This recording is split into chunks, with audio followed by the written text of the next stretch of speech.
Officer escorts black woman out freezes when he gets a call from the White House. The courtroom was suffocating, not because of the air, but because of the weight pressing down on Amara Collins' chest. Her voice trembled slightly, yet carried the unmistakable edge of truth as she held up a printed email. One of several she'd meticulously gathered to prove the racial discrimination she had endured for over 2 years. "This email," she said, raising her voice slightly above the murmurs, "clearly shows that I was deliberately excluded from the client proposal based on—" "Miss Collins!" Judge Walden's gavel slammed down with a thunderous crack that echoed off the marble walls like a gunshot. "You've had your time. Sit down or I will have you removed." Amara froze. Her eyes, wide with disbelief, darted toward her attorney, who looked just as stunned. "Your Honor, this evidence wasn't submitted earlier because the opposing counsel withheld." "You are out of order," the judge snapped, his voice cutting through the courtroom like a blade. "Bailiff, remove her." For a moment, there was silence. Then came the sound of shifting seats, startled gasps, and the squeak of the courtroom door as Officer Raymond Tuck stood and approached her. His face was a mask of authority, blank, impersonal, almost robotic. His boots clicked against the polished floor with chilling finality. "Number, please," Amara said, her voice cracking. "This is my testimony, my case. I have the right." "You've lost that right," Judge Walden barked. "Get her out of here." The courtroom erupted in whispers. Some spectators leaned forward with gleaming eyes, hungry for drama. Others turned their faces away, uncomfortable but unwilling to speak. And then there were those, smirking, satisfied, who watched Amara as if she were nothing more than an inconvenience finally being removed. Officer Tuck reached her. "Ma'am, don't make this harder than it has to be." His hand gripped her arm firmly, too firmly, and began to tug. Her papers fluttered to the ground, scattered like shattered fragments of dignity. She reached down instinctively, but Tuck pulled her upward again, faster this time, not letting her linger. "I'm not resisting," she whispered, blinking rapidly to hold back tears. "I'm just trying to show the truth." But no one cared. Not here. Not now. Each step toward the courtroom door felt like a mile of shame. Her heels clicked hollowly on the floor, swallowed by the tension in the room. The walls, once symbols of justice, now loomed like stone-faced giants watching a sacrifice. Amara could feel their eyes, the judges, the lawyers, the spectators, drilling into her back. Some held pity, most held judgment. Not a single one offered help. "I gave up everything," her thoughts screamed. "I worked harder than anyone. I kept my head down. I followed the rules. I believed in the process. And this is what I get?" She stumbled slightly as Tuck opened the heavy doors. The hallway outside was cold and silent. The sudden absence of the crowd's gaze only made her humiliation sharper. Inside the courtroom, voices rose again, continuing without her, as if she never mattered at all. She looked over her shoulder. The judge didn't glance back. The court reporter continued typing. Her lawyer, Marcus, was already arguing with the judge, his voice rising, but faint, too faint. Amara's voice had been silenced, replaced. Tuck led her to a bench outside the courtroom and let go. She stood there stunned, breath shallow. Her hands trembled as she reached for the scattered documents still clutched in her arms. Her evidence, her proof. Useless now. She sank onto the bench and stared at the floor, blinking back the storm rising inside her. "I sacrificed everything to be heard," she thought bitterly, "and they threw me out like garbage." A wave of nausea hit her, not because she was afraid, but because she had finally seen the truth. The system wasn't broken. It was built this way. It was never meant for people like her to win, not unless they bled first. Across from her, a janitor quietly swept the hallway, the sound of bristles against tile the only noise. Even that felt mocking. "Clean up the mess. Move on." Amara sat hunched on the cold wooden bench just outside courtroom 4B, her arms locked tightly around the stack of legal documents she had spent months preparing. Her fingers trembled, but she refused to let go. They were more than just papers. They were her voice, her proof, her fight. And now, they were all she had left. Her breathing came in short, shallow bursts, The overhead fluorescent lights flickered faintly above, casting a sterile, unforgiving glow that only deepened the weight of humiliation pressing on her chest. Each second stretched endlessly, the sound of muffled voices echoing from inside the courtroom where her fate was being decided without her. She could still feel the imprint of Officer Tuck's hand on her arm, firm, unfeeling, decisive, as if she were an intruder in her own life, a threat to the very system she had trusted to deliver justice. He stood a few feet away, hands clasped behind his back, expression unreadable beneath the crisp, pressed lines of his uniform. Amara didn't look at him at first. She didn't want to give him the satisfaction of seeing her break. But then, with the ache in her throat growing unbearable, she asked the question anyway. Low, bitter, barely above a whisper. Why? You saw what they were doing in there. You knew it wasn't right. Tuck didn't flinch. He didn't even meet her eyes. I was just following orders, he said flatly. The words hit harder than any shove. Just 4 words. Cold. Final. Brutal. Amara stared at him, her mouth slightly open. It wasn't just what he said. It was the way he said it. Like it was nothing. Like removing her from the courtroom, from her own story, was as routine as locking a door or flipping off a light. I was just following orders. The same phrase used to justify countless injustices, the same excuse carved into the bones of history, and now it had been used on her. Personal, direct, unforgettable. Tears threatened to rise again, but she blinked them away, swallowing the scream rising in her chest. Number not here, not in front of him. She hadn't always been the woman trembling in a courthouse hallway, clinging to folders like a shield.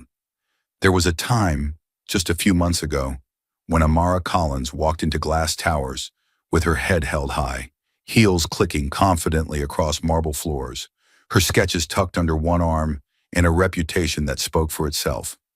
She had been one of the lead architects at Pearson Langford, a prestigious firm that designed luxury commercial spaces for billion-dollar clients.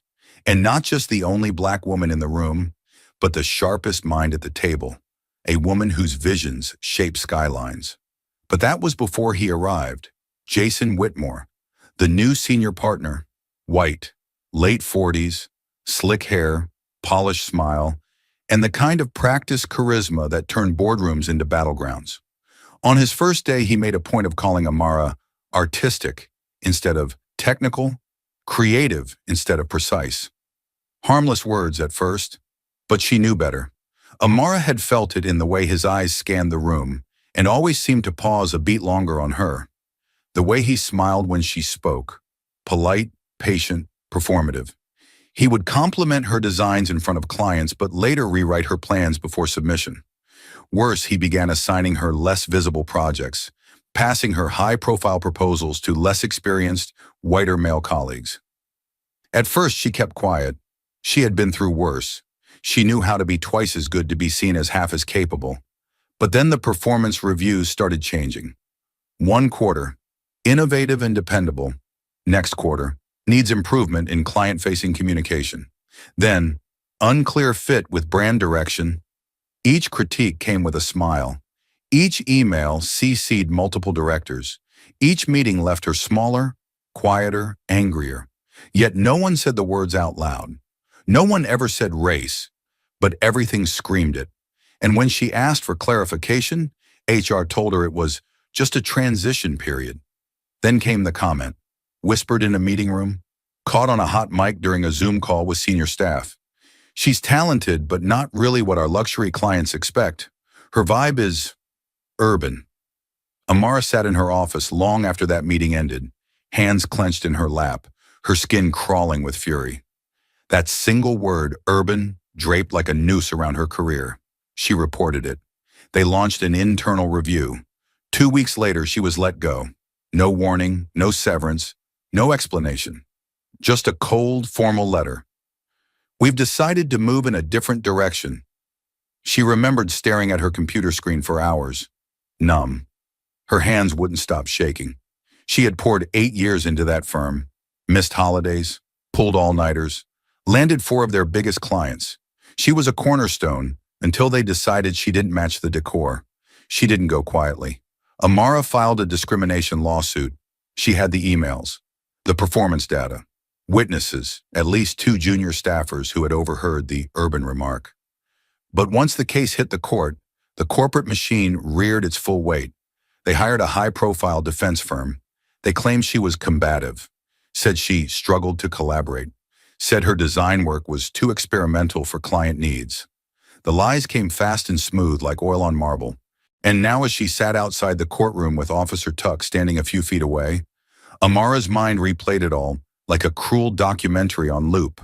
She had risked everything, her reputation, her career, her peace of mind, to speak up, and still they found a way to shove her down again.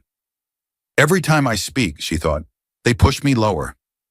The silence in the hallway was thick, so thick it could have been carved with a blade.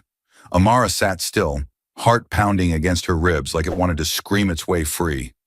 The sting of humiliation hadn't left her, and neither had the cold press of Officer Tuck's grip on her arm. She was still outside the courtroom, still cast out like a troublemaker. Her fingers tightened around her documents, and she fought to keep her shoulders from shaking. Then, without warning, the courtroom doors slammed open. Marcus Kane, her lawyer, burst into the hallway like a man possessed. His face was flushed, his tie slightly crooked, and his eyes burning with disbelief. "Amara," he said, rushing toward her, voice hushed but urgent. "The judge just recessed the court. 15 minutes. Something's happening. Something big." She stood, her body moving on instinct. "What do you mean?" But before Marcus could answer, the sound of fast-approaching footsteps echoed down the corridor. A young court clerk, her face pale and eyes wide, barreled toward them and made a beeline for Officer Tuck. "Sergeant," she gasped, panting.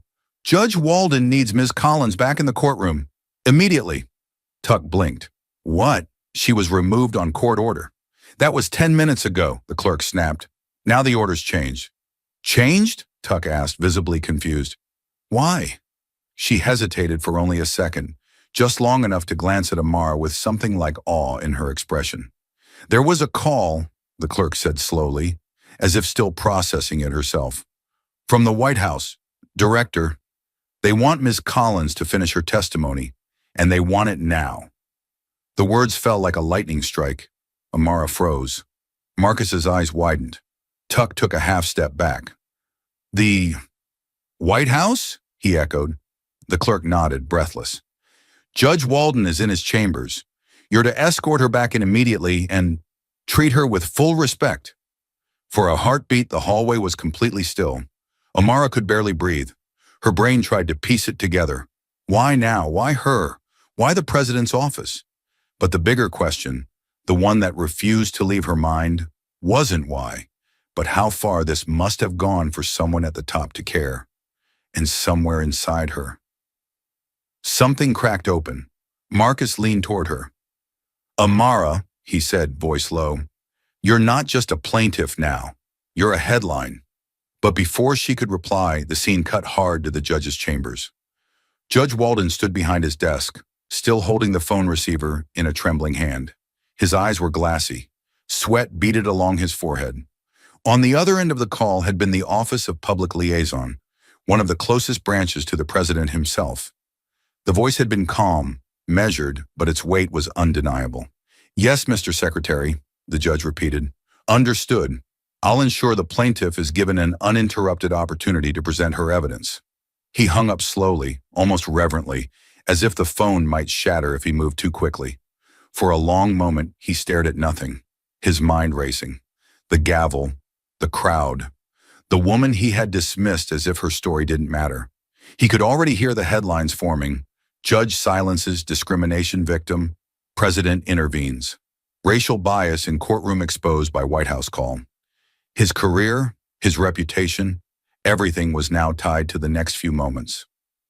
Back in the hallway, Officer Tuck cleared his throat, looking at Amara with a shift in his demeanor she hadn't seen before. Not quite respect, no, not yet, but caution, deference. He gestured for her to follow him. "Ms. Collins," he said, quieter than before, "we're going back inside." Amara stared at him, her face hard as stone. But slowly she stepped forward, her heels clicking again across the same tile floor, where she'd once been dragged like a criminal. This time, it was different. As they neared the courtroom door, bystanders who had watched her escorted out in shame now stared in hushed disbelief. Whispers rippled through the air like wind through dry leaves. Is that her? She's coming back in? Didn't they kick her out? I heard the White House called. The White House! Amara kept her gaze straight ahead. Her fingers still clutched her files, but this time it wasn't fear keeping them close. It was purpose. The moment Amara stepped back into the courtroom, a heavy silence blanketed the room like fog. Every pair of eyes turned toward her, not with sympathy, not yet, but with a quiet, uneasy respect. The same benches where onlookers had whispered and smirked at her humiliation were now filled with people sitting rigidly, watching her like she had become something else entirely. Not just a woman, not just a plaintiff, but a symbol of something they didn't fully understand, and now feared might be unstoppable. Her heels clicked against the polished floor, echoing in the chamber, louder than a gavel. She walked past the security rail, head held high, documents tucked firmly under her arm, chin lifted just enough to signal that she remembered exactly how they had treated her. Judge Walden sat straighter as she approached, his previously smug composure now replaced with tightly controlled formality. Gone was the sharp tone. Gone was the barely concealed disdain. In its place was a forced civility, a thin mask hastily thrown on after a fire alarm had gone off. He cleared his throat. "Ms. Collins," he said, his voice lower, almost rehearsed, "you may continue your testimony." Amara didn't sit immediately. She looked at him, truly looked at him, her eyes steady and unblinking. The same man who had dismissed her, shamed her, ordered her removal as if she were a disruption. Not a woman fighting for justice. She let the silence hang for a second too long. Then she took her seat beside Marcus Kane, who gave her a small nod that said everything without a word. "We're back. Let's make it count." Amara placed her documents on the table and opened the folder slowly, deliberately, as if each page was a blade being unsheathed. She took a breath, then another. The courtroom seemed to lean in. She looked up. "Thank you, Your Honor," she said, and the edge in her voice was unmistakable. "As I was attempting to present earlier, before I was removed, this email, in the chain that follows, proves I was targeted based on race." She clicked her remote, and the courtroom monitor lit up. The projector hummed softly as the first email blinked onto the courtroom monitor, its subject line innocuous. Client image alignment. But the words that followed were anything but. Collins brings a strong technical portfolio, but her presence might not align with the aesthetic our high-value clients expect. Might be better to place someone with a cleaner look forward-facing. A ripple moved through the room like electricity. Whispers rose, some jaws dropped, others clenched. Amara stood steady at the plaintiff's table, her posture straight as a blade, her fingers resting lightly on the remote. She didn't flinch. Her eyes scanned the room with quiet power. She had waited for this moment, fought for it, bled for it. Now she had their attention, not because they wanted to hear her, but because they had no choice. She clicked again. Another email. "She's very capable, but let's be honest, her energy is a bit too urban for the Marlowe rollout. That client prefers more polish, less edge." Marcus Kane, her attorney, stood beside her, arms crossed. He didn't need to say a word. The emails were doing all the talking. Slide after slide lit up the screen, each one a blow, another brick ripped from the foundation of the defense. Each message laced with coded prejudice, carefully veiled racism passed around between executives, like shared jokes at a country club. The room was no longer still. It was bracing. The defense lawyer, previously smug, now sat stiffly in his chair, flipping through his own notes with trembling fingers. His co-counsel leaned toward him, whispering urgently. Beads of sweat gathered at his temple. Amara's voice cut through the tension like glass on steel. Calm, precise, devastating. "They never said the word," she began, her tone measured, each syllable weighted with truth. "But they didn't have to. You all know what they meant." She turned toward the monitor and gestured to a highlighted line in bold. "Not what our clients picture when they think refined." Tell me, she said, turning to face the judge, then the jury, then the gallery behind her. What does refined mean in this context? What does cleaner look imply? What does too urban suggest? She didn't need an answer. You know, she said softly, because you've heard it before. Maybe in a different setting, maybe directed at someone else, or maybe whispered behind closed doors. But you know. A murmur spread among the spectators. People were no longer passive observers. They were leaning forward, pulled into the weight of the truth pressing down on the room. Another email. Let's not risk the client's comfort level. We've worked too hard on this deal to gamble with unpredictability. Unpredictability. Another word used to cage her. Marcus leaned in and handed her the final slide. Amara took it, her hand steady. She held it up for the judge. This, she said, is the updated project assignment log. After these emails were exchanged, I was pulled from 2 major accounts and replaced by less experienced employees. One of them had just joined the firm. I trained him. Gasps erupted. Even Judge Walden shifted in his seat, visibly uncomfortable now, his fingers twitching near the gavel, but not striking it. He didn't interrupt. He didn't dare. Amara's voice dropped to a whisper, but somehow it carried louder than before. I've spent years trying to prove I belonged in rooms like this, working late, delivering perfect designs, saying thank you after being dismissed, smiling through the comments, the side glances, the subtle corrections on how I should speak, dress, or carry myself. She turned, scanning the gallery once more. I kept thinking if I worked harder, if I spoke softer, if I stood straighter, someone would finally listen. She paused. The silence was now alive, thick with tension, guilt, realization. And now, she continued, eyes narrowing slightly, you're listening. But not because I begged, not because I earned it, not because it's right. She stepped forward. You're listening because you're afraid. That landed like a punch to the gut. The courtroom froze. The defense lawyer shot to his feet, face pale, voice cracking. Your Honor, we request a brief recess to review this new material. These documents were not submitted during discovery and… Judge Walden didn't speak immediately. He sat back, eyes locked on the screen, jaw tight. He looked like a man who had just realized the ground beneath him was starting to crack. He finally cleared his throat. Granted, 15 minutes. The gavel fell, once, not with anger, with dread. The courtroom stirred to life as people began to rise, shuffle, whisper, react. Amara didn't move. She remained standing, tall and still. The judge walked off the bench. The lawyers retreated to their corners. The spectators turned to each other in hushed voices. And Amara? She stared at the screen one last time, where the words "too urban" glared back at her like a scar. But now the world had seen it, and it could no longer look away. The fight for justice is just beginning. More shocking twists are ahead. Don't miss a moment. Like, subscribe, and turn on notifications to stay with us. Thank you for standing for truth and justice. Where are you watching from? Let us know. Outside the courthouse, beneath the gray November sky, a storm was building, not of clouds, but of voices, determination, and outrage. The sidewalk and steps, normally quiet at this time of day, had become a gathering place of restless energy. Men and women stood shoulder to shoulder, fists clenched around signs painted in bold letters. Justice for Amara, silence is complicity, and equal rights, not polite silence.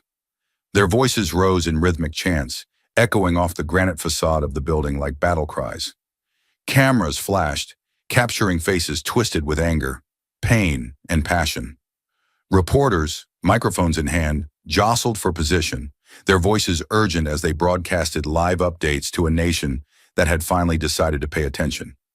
Inside the courthouse lobby, just past security checkpoints now manned by twice the usual personnel, a man in a dark suit stood quietly beside the wall, watching intently. On his lapel, a subtle pin with the seal of the Department of Justice caught the fluorescent lights. His name was Deputy Inspector Malcolm Harris, a seasoned official dispatched from Washington, D.C. Mere hours ago, his mission clear: observe, document, and report back every nuance of this explosive case.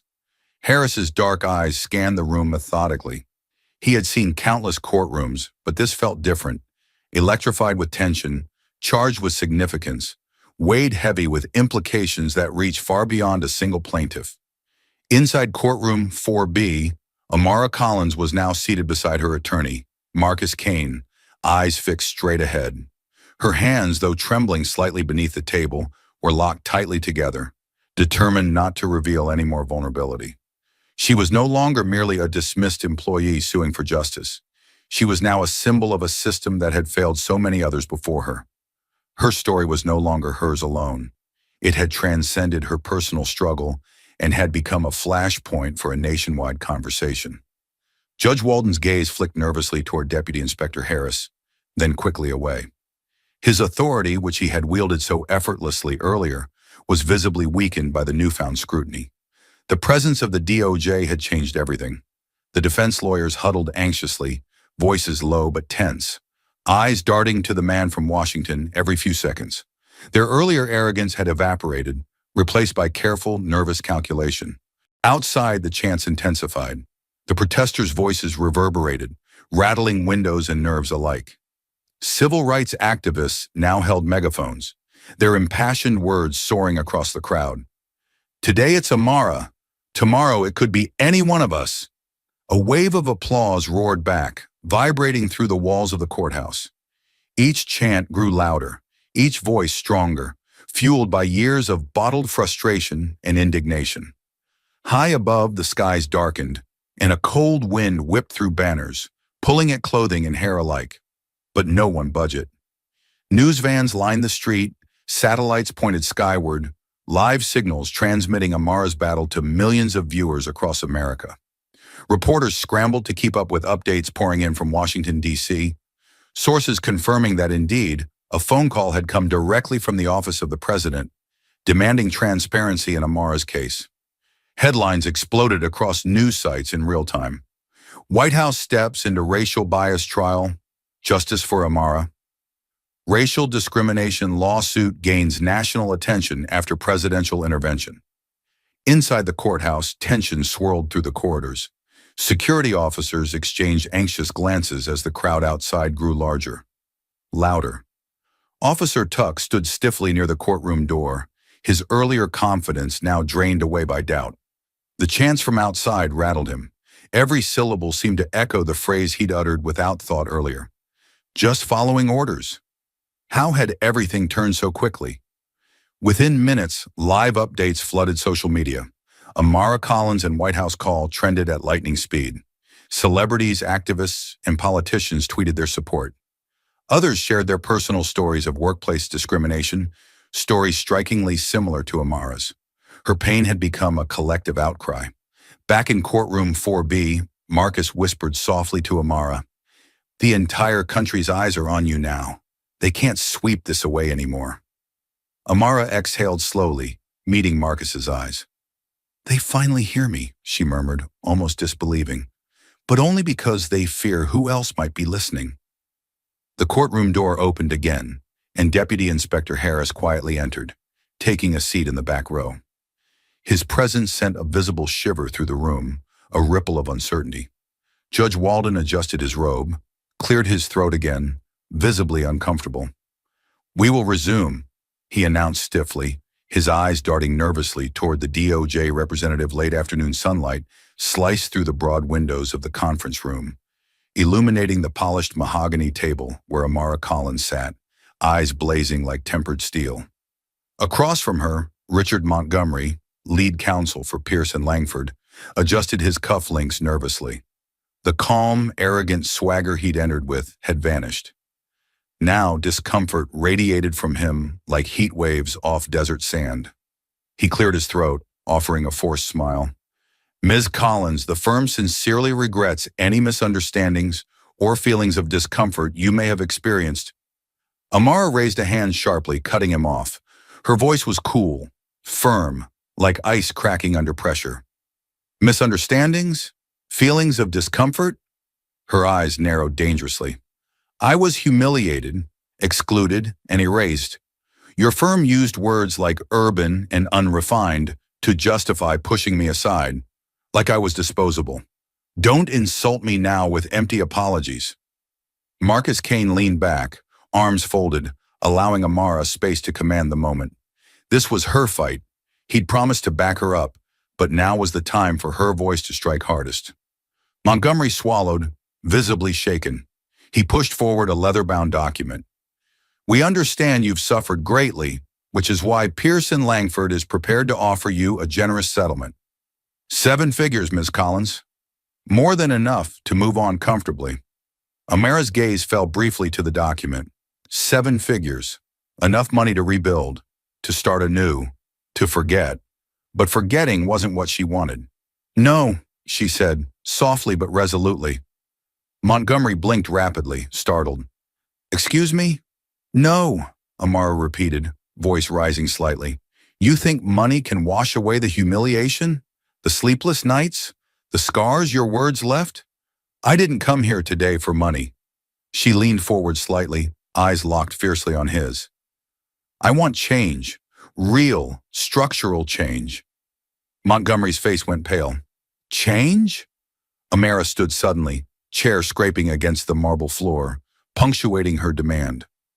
Your company has operated on prejudice and exclusion, promotions based on race rather than merit, silence instead of accountability. You don't get to write a check and pretend it's justice. Not this time. She placed both hands firmly on the polished table, voice tight with controlled fury.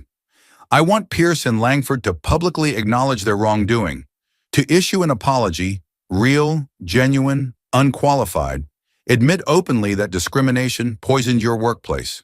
Montgomery raised his hands defensively, voice breaking slightly. Ms. Collins, please, be reasonable. We're willing to compensate you generously, but these demands, Amara's voice cut through his protest like a sharpened blade. Reasonable? Was it reasonable to call me too urban or not refined enough? Was it reasonable to strip away everything I earn just because I didn't match your image? She took a breath, steadying her voice. Reasonable is demanding accountability. Reasonable is changing policies, dismantling the structure that allows discrimination to flourish. Marcus leaned forward, calm but direct. Specifically, Pearson Langford must commit to mandatory diversity audits, transparent hiring practices, zero tolerance for discriminatory language or behavior, and these changes won't happen quietly behind closed doors.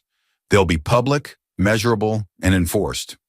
Montgomery's eyes darted nervously toward his colleagues, who sat frozen, unsure how to respond. He wiped his forehead anxiously. This would mean fundamentally restructuring our company. Exactly, Amara said evenly, cutting him off again. It means putting principles above profits, justice above convenience. A long silence settled over the room, broken only by Montgomery's shallow breathing and the faint hum of fluorescent lights. Outside, beyond the glass walls, office workers moved about their day, unaware of the seismic confrontation unfolding mere feet away. Finally, Montgomery exhaled, desperation coloring his voice. You have to understand, Ms. Collins. These things take time. We can't just— You made me wait, Amara interrupted, her voice rising, each word hammered out with brutal clarity.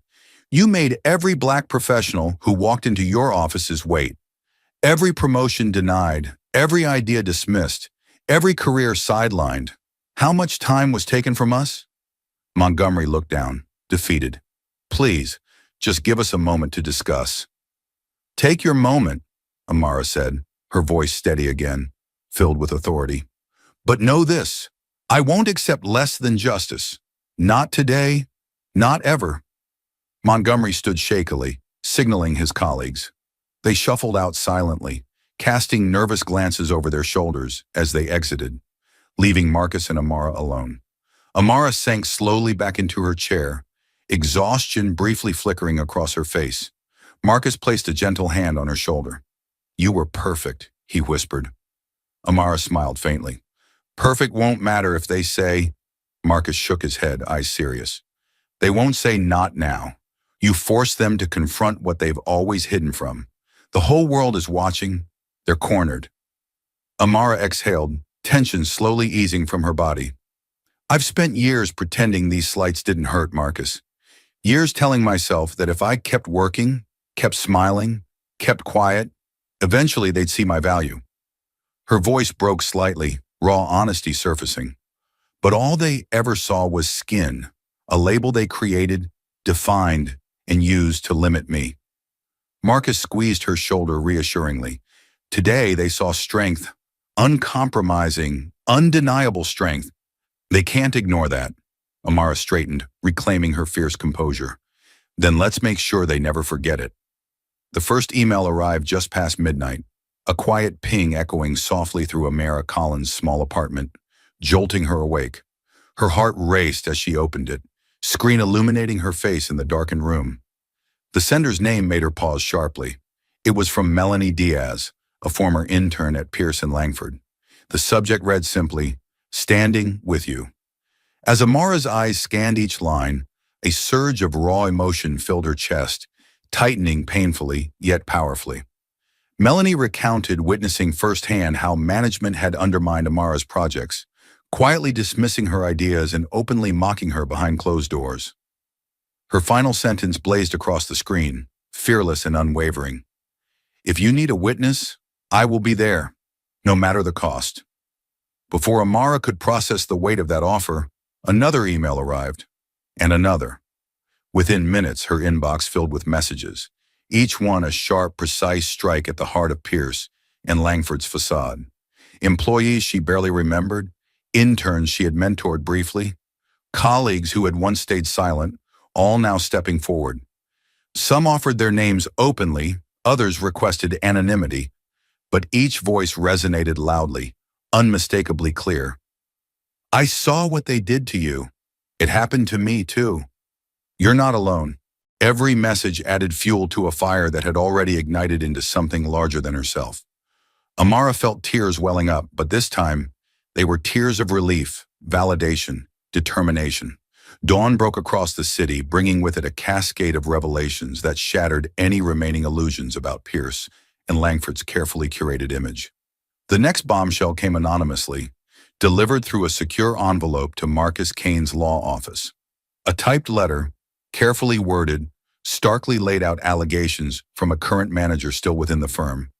It spoke of routine discrimination, words thrown around casually, minority employees systematically sidelined, and promotions reserved for a narrow circle defined by color rather than competence. The writer admitted fear, guilt, shame, and finally, courage. "I'm risking everything by sending this, but silence feels like complicity now. The world needs to know." Marcus placed the document gently before Amara, voice soft but steady. "This changes everything," he said quietly, eyes fierce with resolve. "They can't dismiss these claims as isolated incidents. Not anymore." As the sun rose higher, it carried a wave of relentless media coverage. News channels exploded with updates, each headline bolder than the last.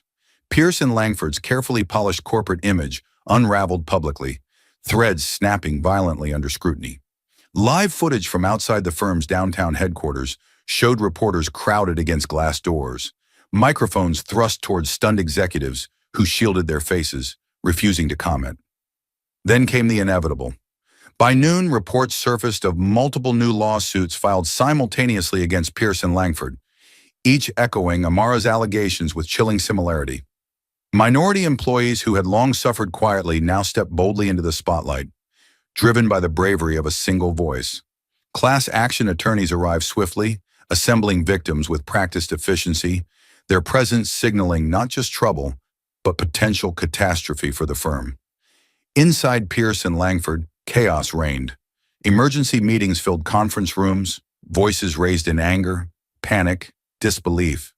Senior executives argued bitterly behind closed doors, accusations hurled freely now that the veil of secrecy had been shredded. Their illusion of control was shattered.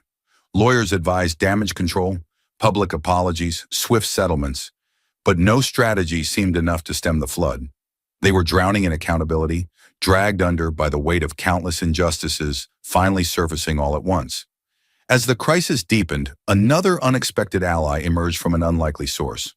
On social media, the city's mayor, a respected figure known for cautious neutrality, broke tradition and posted a stark, unequivocal message of support for Amara Collins. Discrimination has no place in our workplaces or our community. Today, I've instructed city officials to conduct a thorough audit of hiring and employment practices across all major employers in our area. The courage shown by Amara Collins in confronting injustice reminds us all that silence is not neutral. It's complicity. Change starts now. The mayor's words ignited a fresh wave of momentum. Online, hashtags surged, Amara speaks, end workplace bias, justice now. People shared their own experiences, amplifying the voices long drowned out. Activists praised Amara's bravery, describing her as a catalyst, her courage shaking a system rooted deeply in silence, complacency, and prejudice. Amara watched it unfold from her small living room, heart pounding fiercely, stunned yet empowered by the groundswell she had sparked. Marcus called her repeatedly, updating her about every twist, every revelation, every new development. The story had grown far beyond her now, rippling outward like seismic waves, unstoppable and irreversible. Yet amid the chaos, a quiet anger remained, burning steadily inside her chest. She remembered vividly every painful slight, every overlooked project, every promotion unjustly denied. Those wounds hadn't healed. They still ached sharply, reminders of battles she had been forced into simply for daring to exist boldly, unapologetically, authentically. She understood now that the fight was larger than herself. It was about dismantling systems built on silence, systems that counted on fear, compliance, and complicity to survive. She'd spent her entire career playing by the rules of a rigged game, believing that working harder, speaking softly, waiting patiently would eventually be rewarded. But rewards never came. Respect never followed. Instead, each small surrender chipped away at her until there was almost nothing left but quiet resignation. Now that resignation was gone, replaced by determination, raw, relentless, undeniable. She would not accept mere apologies or settlements. She demanded real accountability, structural change, lasting justice. As evening approached, Marcus arrived at her apartment, documents piled high in his arms, eyes alight with excitement. "They're cornered, Amara. They can't hide from this. You did it." She shook her head slowly, conviction steadying her voice. "We did it. Every person who spoke up, every voice raised today, they did it too." Marcus smiled softly. "They spoke because you gave them courage. You were first through the door, Amara. You broke it down." She exhaled slowly, absorbing the weight of that reality. "But breaking it down isn't enough," she replied firmly. "We have to rebuild. Different rules, different structures, accountability at every level. That's the justice I want, not just for me, but for everyone who comes next." Marcus nodded, understanding her resolve completely. "Then we fight until we win it." Outside, dusk settled over the city, lights flickering softly to life across countless buildings. But within those lights, a profound shift had occurred, one sparked by courage, fueled by truth, unstoppable now. Amara Collins stood silently at her window, watching the city below, heart steady and fierce. She knew clearly that victory wasn't certain, that powerful forces would push back brutally against change. Yet for the first time, she felt unafraid, certain of the path ahead, because now her voice was no longer alone. It echoed through countless others, amplified beyond silence, shaking foundations built on injustice. A single voice once dismissed, now thundered relentlessly, and the world had no choice but to listen. The conference room doors closed behind Amara Collins with a firm, resonating click, a sound echoing with finality. Behind her stood Marcus Kane, her lawyer and steadfast ally, eyes clear and confident as he gently placed his briefcase onto the polished mahogany table. The room, illuminated by natural sunlight streaming through floor-to-ceiling windows, offered a sweeping view of the city skyline, a fitting backdrop for the climax of a battle that had shaken the very foundations of Pierce and Langford, one of the most powerful architectural firms in the nation. Amara stood silently for a moment, absorbing the gravity of the moment. Her heart beat steadily in her chest, a warrior's rhythm, tempered by months of trials, injustice, humiliation, and ultimately courage. Today was not just another negotiation, it was a reckoning. Pierce and Langford's executive team filtered into the room slowly, faces strained, posture stiff, as if marching toward a dreaded judgment. At the forefront was Robert Pierce himself, the founding partner, known for his steely composure and ruthless pursuit of profit. Beside him stood Sarah Green, the firm's chief legal officer, whose carefully maintained neutrality was now overshadowed by visible anxiety. Marcus whispered softly into Amara's ear. "You ready?" Amara nodded subtly, eyes locked forward, her presence radiating quiet strength. "I've been ready for this moment since the day they dragged me out of that courtroom." Marcus stepped forward, opening the discussion with a voice calm yet unmistakably firm. "Today is your final chance to acknowledge the severity of the discrimination perpetuated within your company and to make amends, not just financially, but structurally, morally, and publicly." Sarah Green, clearing her throat nervously, placed a thick folder onto the table, sliding it gently toward Marcus and Amara. "We're prepared to offer substantial monetary compensation, far beyond industry standards, to conclude this matter discreetly and swiftly." Amara's gaze sharpened instantly, the offer landing like an insult rather than appeasement. Her voice cut through the room, clear and resolute. "This isn't about money alone. Money cannot erase humiliation. Money cannot buy justice." Pierce shifted uneasily, jaw tightening. "Then please, Miss Collins, state clearly what you're demanding." Amara leaned forward, eyes blazing. "First, I want a public apology, not hidden behind vague language, but explicit and truthful. Admit openly that your policies and your leadership allowed racism to thrive unchecked."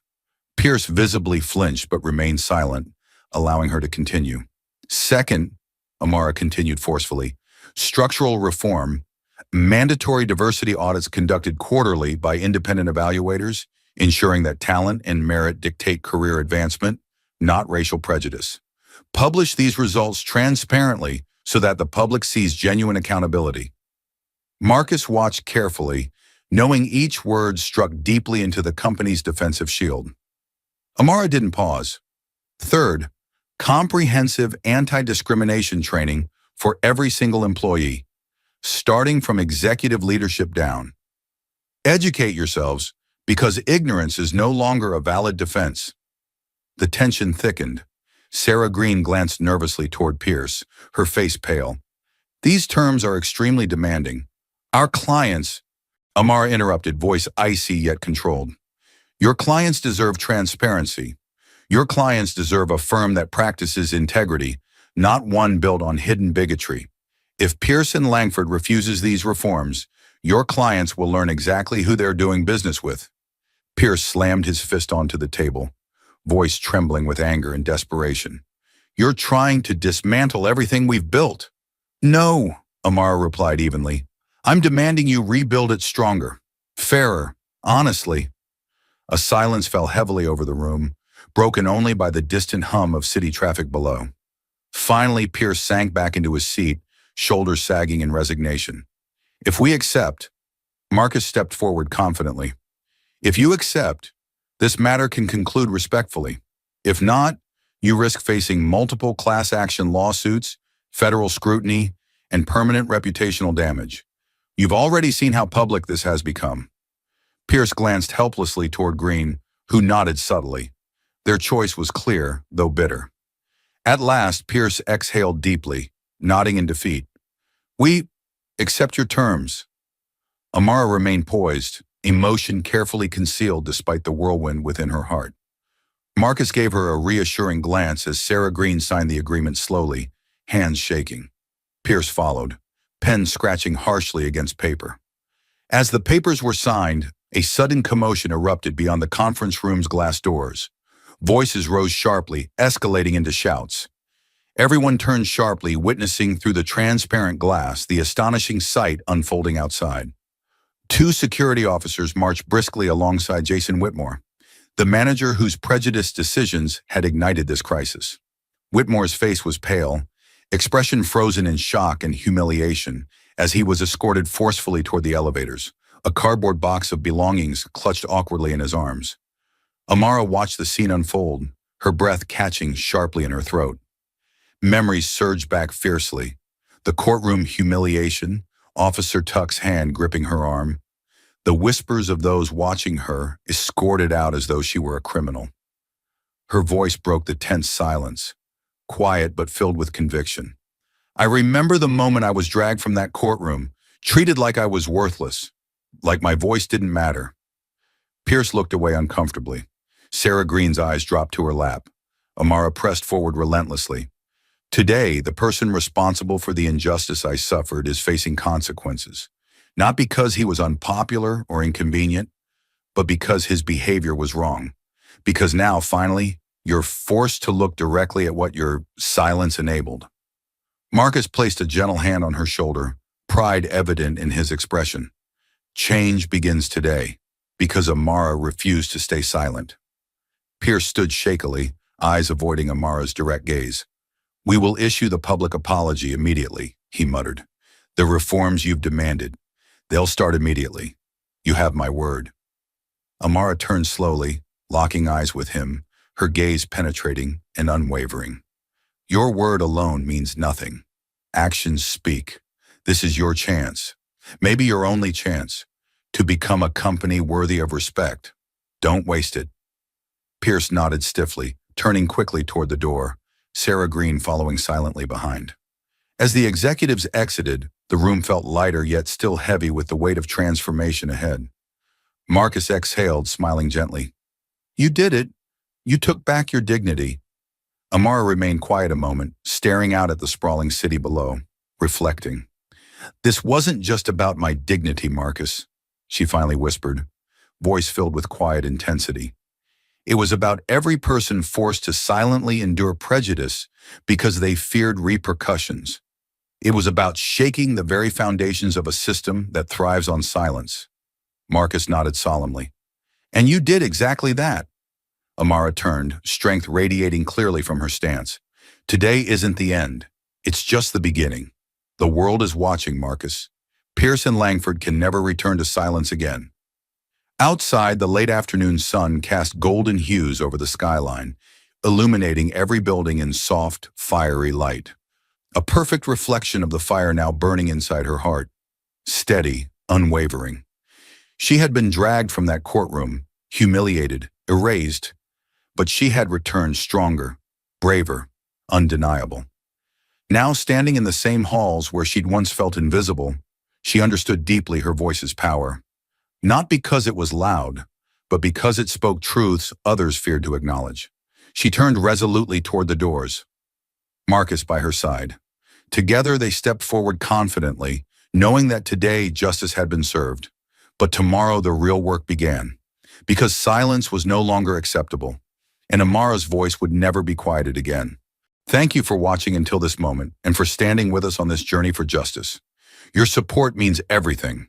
Like, subscribe, and turn on notifications so you never miss what's next.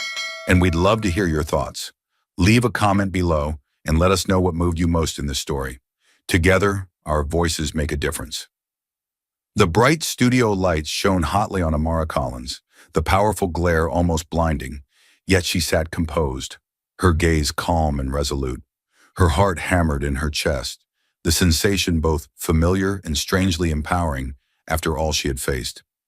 Across from her, renowned TV anchor Elizabeth Madison adjusted her notes, quickly checking a final point before looking directly into the camera. Around them, crew members signaled final preparations, tense, charged silence filling the studio. And we're live in 3, 2, 1. Good evening, Elizabeth announced warmly, her practiced smile reassuring millions of viewers. Tonight I have the distinct honor of speaking with Amara Collins, the woman whose courageous battle against workplace discrimination at Pierce and Langford has ignited a nationwide movement. Amara, thank you for joining us. Amara nodded gently, her voice steady despite her racing pulse. Thank you for giving me this platform.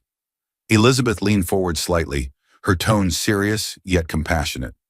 When you began this fight, did you ever imagine it would lead here? A nationwide investigation, protests, hashtags, even White House intervention?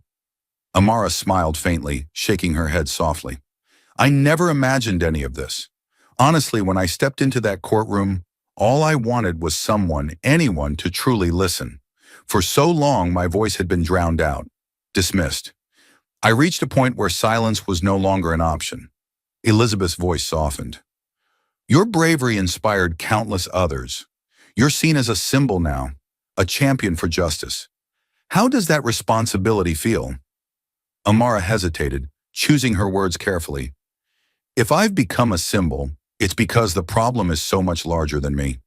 There are thousands, maybe millions, who've been silenced, dismissed simply because of who they are. I didn't fight just for myself. I fought for every person told they didn't belong. Every person made to feel invisible, disposable.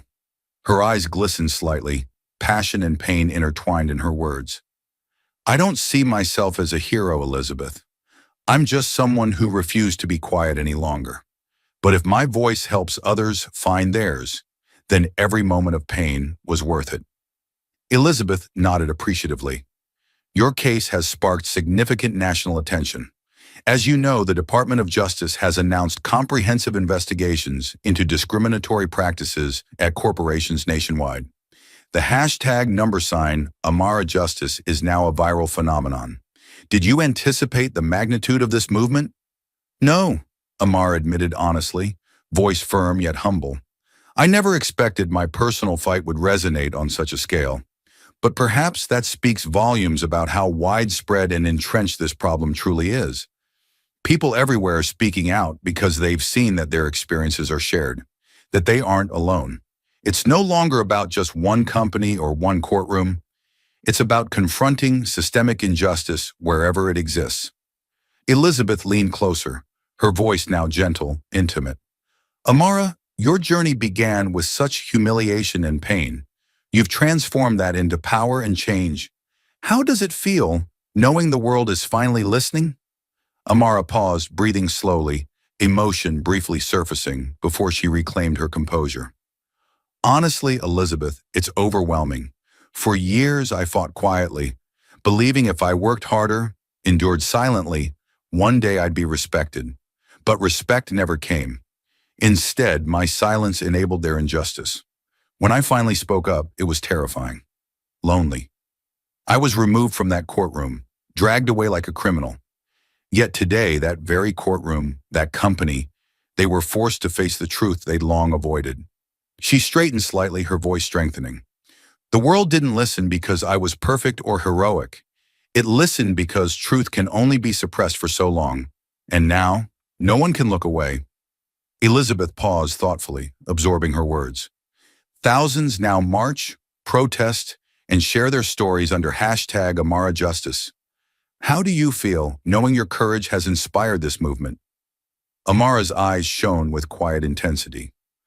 I'm humbled, grateful, and determined. Hashtags and movements are powerful, but lasting change requires relentless action, accountability. It means holding powerful entities responsible. I hope everyone who hears my story feels compelled to act, to speak, and to ensure justice becomes reality, not just a promise.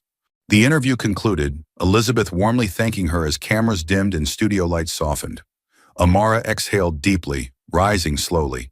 Her phone buzzed instantly, notifications flooding in, supporters and strangers alike thanking her, sharing their stories, drawing strength from hers. Over the following days, the hashtag number Amara Justice spread rapidly, igniting conversations globally about workplace discrimination, racial injustice, and institutional accountability. Media outlets debated fiercely, politicians called for hearings, and companies scrambled nervously to reform policies before the DOJ came knocking. A national reckoning unfolded, driven by a voice once silenced. Yet amid the chaos, Amara sought quiet moments of reflection, avoiding being swept into hero worship.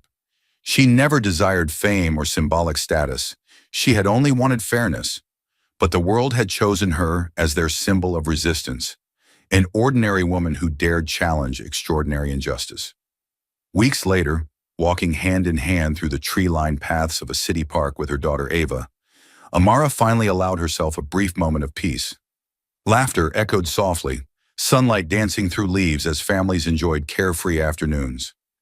Ava skipped beside her, innocence untouched by the storm her mother had weathered. As they sat together on a shaded bench, Amara's phone vibrated sharply. Glancing down, she frowned slightly. Unknown number. Answering cautiously, a calm, official voice spoke clearly. Ms. Collins, this is Carla Thompson from the White House Office of Public Engagement. President Wilson extends his personal congratulations on your remarkable courage. He'd like to invite you to speak at an upcoming national summit focused on labor reform and workplace justice. Your story, your voice, has resonated profoundly. Amara paused, stunned into momentary silence. She looked toward Ava, who watched curiously, unaware of the significance. Thank you, Amara finally answered quietly, voice steady despite overwhelming emotion. Please tell the president I'd be honored to join. Ending the call, she stared thoughtfully at her phone, heart pounding. Ava gently tugged her sleeve. Mommy, was that someone important? Amara smiled softly, embracing her daughter. Yes, sweetheart, very important. Are you famous now, Mommy? Amara laughed gently, holding her daughter close. No, baby, not famous, but finally someone listened. As the afternoon sun dipped lower, casting warm, golden hues across the peaceful park, Amara reflected silently on the journey she had traveled, from humiliation to hope, from silence to strength. Once, she'd been dragged from that courtroom, shamed, erased. Now, her voice echoed nationwide, shaking foundations built upon silence and complicity. She hadn't sought heroism or symbolism, only fairness, respect, justice. Yet somehow her struggle had become emblematic, her words rallying cries for countless others fighting similar battles. A single voice, once disregarded, had ignited a chorus too powerful to silence. She glanced down again at Ava, whose wide eyes watched the world innocently, unaware yet of struggles beyond her playground. Amara's voice softened gently. Ava, always remember, your voice matters. Never let anyone convince you otherwise. Ava nodded solemnly, sensing importance in her mother's words without fully comprehending. Amara smiled softly, knowing someday Ava would understand completely. Together they stood, walking slowly toward the sunset-painted horizon, shadows stretching long behind them. The path ahead wasn't guaranteed. Justice required relentless pursuit, unyielding determination. But for now, she allowed herself peace, gratitude, quiet satisfaction. She whispered softly to herself, voice filled with quiet triumph. I only ever wanted to be heard, and finally the world listened. The true power of Amara Collins' story lies not in courtroom victories or corporate concessions, but in its relentless, vivid portrayal of the quiet injustices we often accept as normal. Amara's journey is not just a single woman's battle against workplace discrimination. It's a piercing spotlight aimed squarely at a system built upon layers of subtle cruelty, whispered biases, and passive complicity. From the very beginning, Amara faced a silent enemy, prejudice masked behind polite smiles and professional handshakes. Every dismissive glance, every whispered remark about her being too urban, every opportunity quietly stripped away, represented 1,000 cuts designed not just to undermine her, but to erase her entirely. These seemingly minor indignities accumulate over time, forming barriers invisible yet unyielding. Through Amara, we see the devastating impact of prejudice disguised as preference, exclusion disguised as selection, and injustice hiding behind corporate professionalism. Yet what elevates her story from victimhood to heroism is her courageous refusal to accept silence as protection. In confronting the hidden bigotry within Pierce and Langford, Amara risked everything, not merely her career, but her dignity, reputation, and emotional well-being. When she was forcibly removed from the courtroom, treated like a common criminal, the humiliation was meant to break her spirit, to silence her permanently. Instead, that moment crystallized something vital. Injustice thrives not only on prejudice, but on the silence of those who witness it. Amara's defiance revealed that silence itself can become oppression's greatest ally. Throughout her struggle, the harsh reality became clear. Injustice rarely announces itself loudly or explicitly. Instead, it creeps quietly, embedded in everyday decisions, casual conversations, and subconscious beliefs. The emails Amara exposed, Coded language designed to dehumanize and dismiss served as undeniable evidence. But her greatest strength wasn't simply revealing injustice, it was her ability to expose how casually, how effortlessly, such injustices were perpetuated by those who considered themselves fair, impartial, or even allies. The villainy she confronted wasn't loud or theatrical. It was subtle, ingrained, normalized, making it infinitely harder to combat. Amara's fight teaches a vital lesson. Real change requires not only courage, but persistence. It demands individuals willing to stand firm when the whole world seems aligned against them. Her willingness to sacrifice comfort and security for truth and fairness demonstrated an extraordinary depth of strength. She chose discomfort over silence, conflict over complicity, integrity over acceptance. In doing so, she became a beacon, a powerful symbol that awakened the collective conscience of a society all too accustomed to ignoring subtle forms of injustice. Her eventual victory, compelling Pierce and Langford to admit fault publicly, implement structural reforms, and embrace transparency, illustrates clearly that justice is possible, but never without relentless struggle. This outcome wasn't achieved by chance or goodwill. It was the hard-earned result of one woman daring to speak when everyone expected silence. Her story vividly highlights that systemic injustice can be dismantled piece by piece, but only when brave individuals refuse to accept comfort in exchange for silence. Beyond corporate accountability or public apologies, perhaps the deepest lesson embedded in Amara's journey is about human empathy and solidarity. When others began coming forward, former interns, quiet employees who once feared speaking out, and even anonymous managers, the collective voice became impossible to ignore. Each person found courage through Amara's defiance, their previously silenced voices joining into a chorus that shook the foundations of entrenched prejudice. This unity illuminated a profound truth. No one ever fights injustice entirely alone. Every voice raised in solidarity magnifies the strength of those who suffer in isolation, transforming solitary battles into unstoppable movements. Amara's courage resonated far beyond her personal circumstances, awakening an entire nation to uncomfortable truths. She didn't seek to become a symbol, yet she became one. Not because she possessed extraordinary powers, but precisely because she represented ordinary strength in extraordinary circumstances. Her battle proved that anyone could be forced into silence, but also that anyone could rise and refuse to remain quiet. The hashtag number sign, Amara Justice, became more than a rallying cry. It became a promise, a vow that silence would no longer protect the powerful at the expense of the vulnerable. By the end, Amara stood not just victorious, but empowered. When the phone call came from the president's office, it represented more than personal validation. It was recognition that systemic discrimination demanded national attention, policy change, and lasting reform. Her individual struggle had ignited broader action, compelling institutions to reevaluate their fundamental practices. Her voice, once easily dismissed, had reached the highest corridors of power. Finally, as Amara walked peacefully with her daughter through the gentle quiet of a park, we witnessed the true beauty of her journey. The battle scars she bore were real, yet they had transformed her. She emerged stronger, wiser, more determined, not because injustice had vanished, but because she knew now how fiercely she could confront it. The phone vibrating in her hand, delivering the president's invitation, symbolized how far-reaching her courage had become. Her story was no longer just hers. It belonged to every person who had ever felt voiceless, ignored, or powerless. The profound human lesson of Amara Collins' fight is that true courage isn't the absence of fear or pain. It's the resolve to speak truth even when facing unimaginable opposition. It teaches us to recognize that silence, however safe or comfortable it might seem, ultimately perpetuates injustice. And it inspires us to understand that when one person chooses to speak out against injustice, it empowers countless others to break their own silence.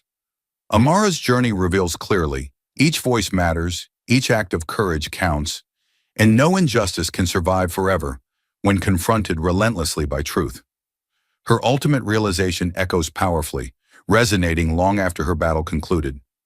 I just wanted to be heard, and finally the whole world listened. If Amara's story moved you, if it made your heart race, your fists clench, or your eyes well up with tears, don't let it end here. Like this video to show you stand against injustice. Subscribe to our channel so you never miss another powerful, real-life story that demands to be heard. Share this story with someone who needs to be reminded that their voice matters, and leave a comment below if you've ever felt silenced, dismissed, or overlooked. This is your space and your voice deserves to be heard. Every like, every subscription, and every comment helps us amplify these voices and push for real change. We're not just telling stories. We're building a movement. More raw, emotional, and unforgettable stories are coming. Stand with Amara, stand for justice, hit like, subscribe, and let's keep this conversation going. Man was wrongfully jailed due to a cop's lies, and what he does to the judge made her cry. The fluorescent lights inside the grocery store flickered faintly overhead as Noah Reed tossed a few last-minute snacks into the basket. Juice boxes, a bag of sour gummies, and his son's favorite barbecue chips. The Saturday game was in just over an hour, and he didn't want to show up empty-handed. He smiled at the cashier, paid with crumpled bills from his back pocket, and exited with the plastic bag swinging from his hand. The late afternoon sun cast long shadows across the parking lot.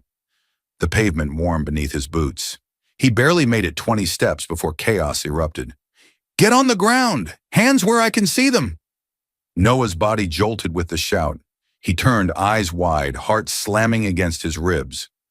3 police cruisers screeched to a halt around him, doors flinging open in unison. 6 officers stormed out, weapons drawn, forming a tight circle like lions closing in on prey. "What the hell?" Noah dropped his groceries as a red laser sight danced across his chest.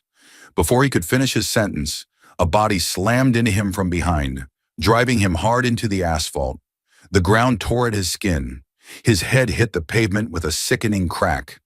"Don't move!" a voice barked. A heavy knee crushed into his spine. "What did I do?" Noah gasped, trying to turn his head, dust mixing with the blood on his cheek. "Please, I didn't do anything." But there was no answer, just the cold, mechanical click of handcuffs snapping shut around his wrists. Then he saw him, Detective Alan Monroe. The man stepped forward slowly, methodically, like a villain walking into the final scene of a movie he already knew the ending to. Dressed in a tailored navy blue coat, badge gleaming in the sun, Monroe didn't need to shout. He didn't need to justify. His eyes were devoid of emotion, and his lips curled into a smirk that made Noah's stomach twist. Monroe crouched beside him, sunglasses reflecting Noah's terrified face. "You know what you did," he said with venom-laced calm. "Armed robbery. You picked the wrong day to play gangster." "Robbery? What? No, I just got off work. I was at the garage. I have receipts, time cards. Check the cameras." Monroe's smile grew colder. "Save it for the judge." A crowd had gathered by now. Phones out, faces confused. A mother pulled her child back. A man filming muttered, "This some kind of mistake?" But the scene played on. Noah was yanked to his feet, shirt torn, wrist bound so tight they turned purple. The snacks for his son lay scattered behind him, crushed under the boot of one officer who didn't seem to notice or care. He searched the faces around him. No one stepped forward. No one said a word. Every step he took toward the squad car felt like being dragged deeper into a nightmare. "Please, just let me call my son. Let me call my kid. He's waiting. Please." But no one listened.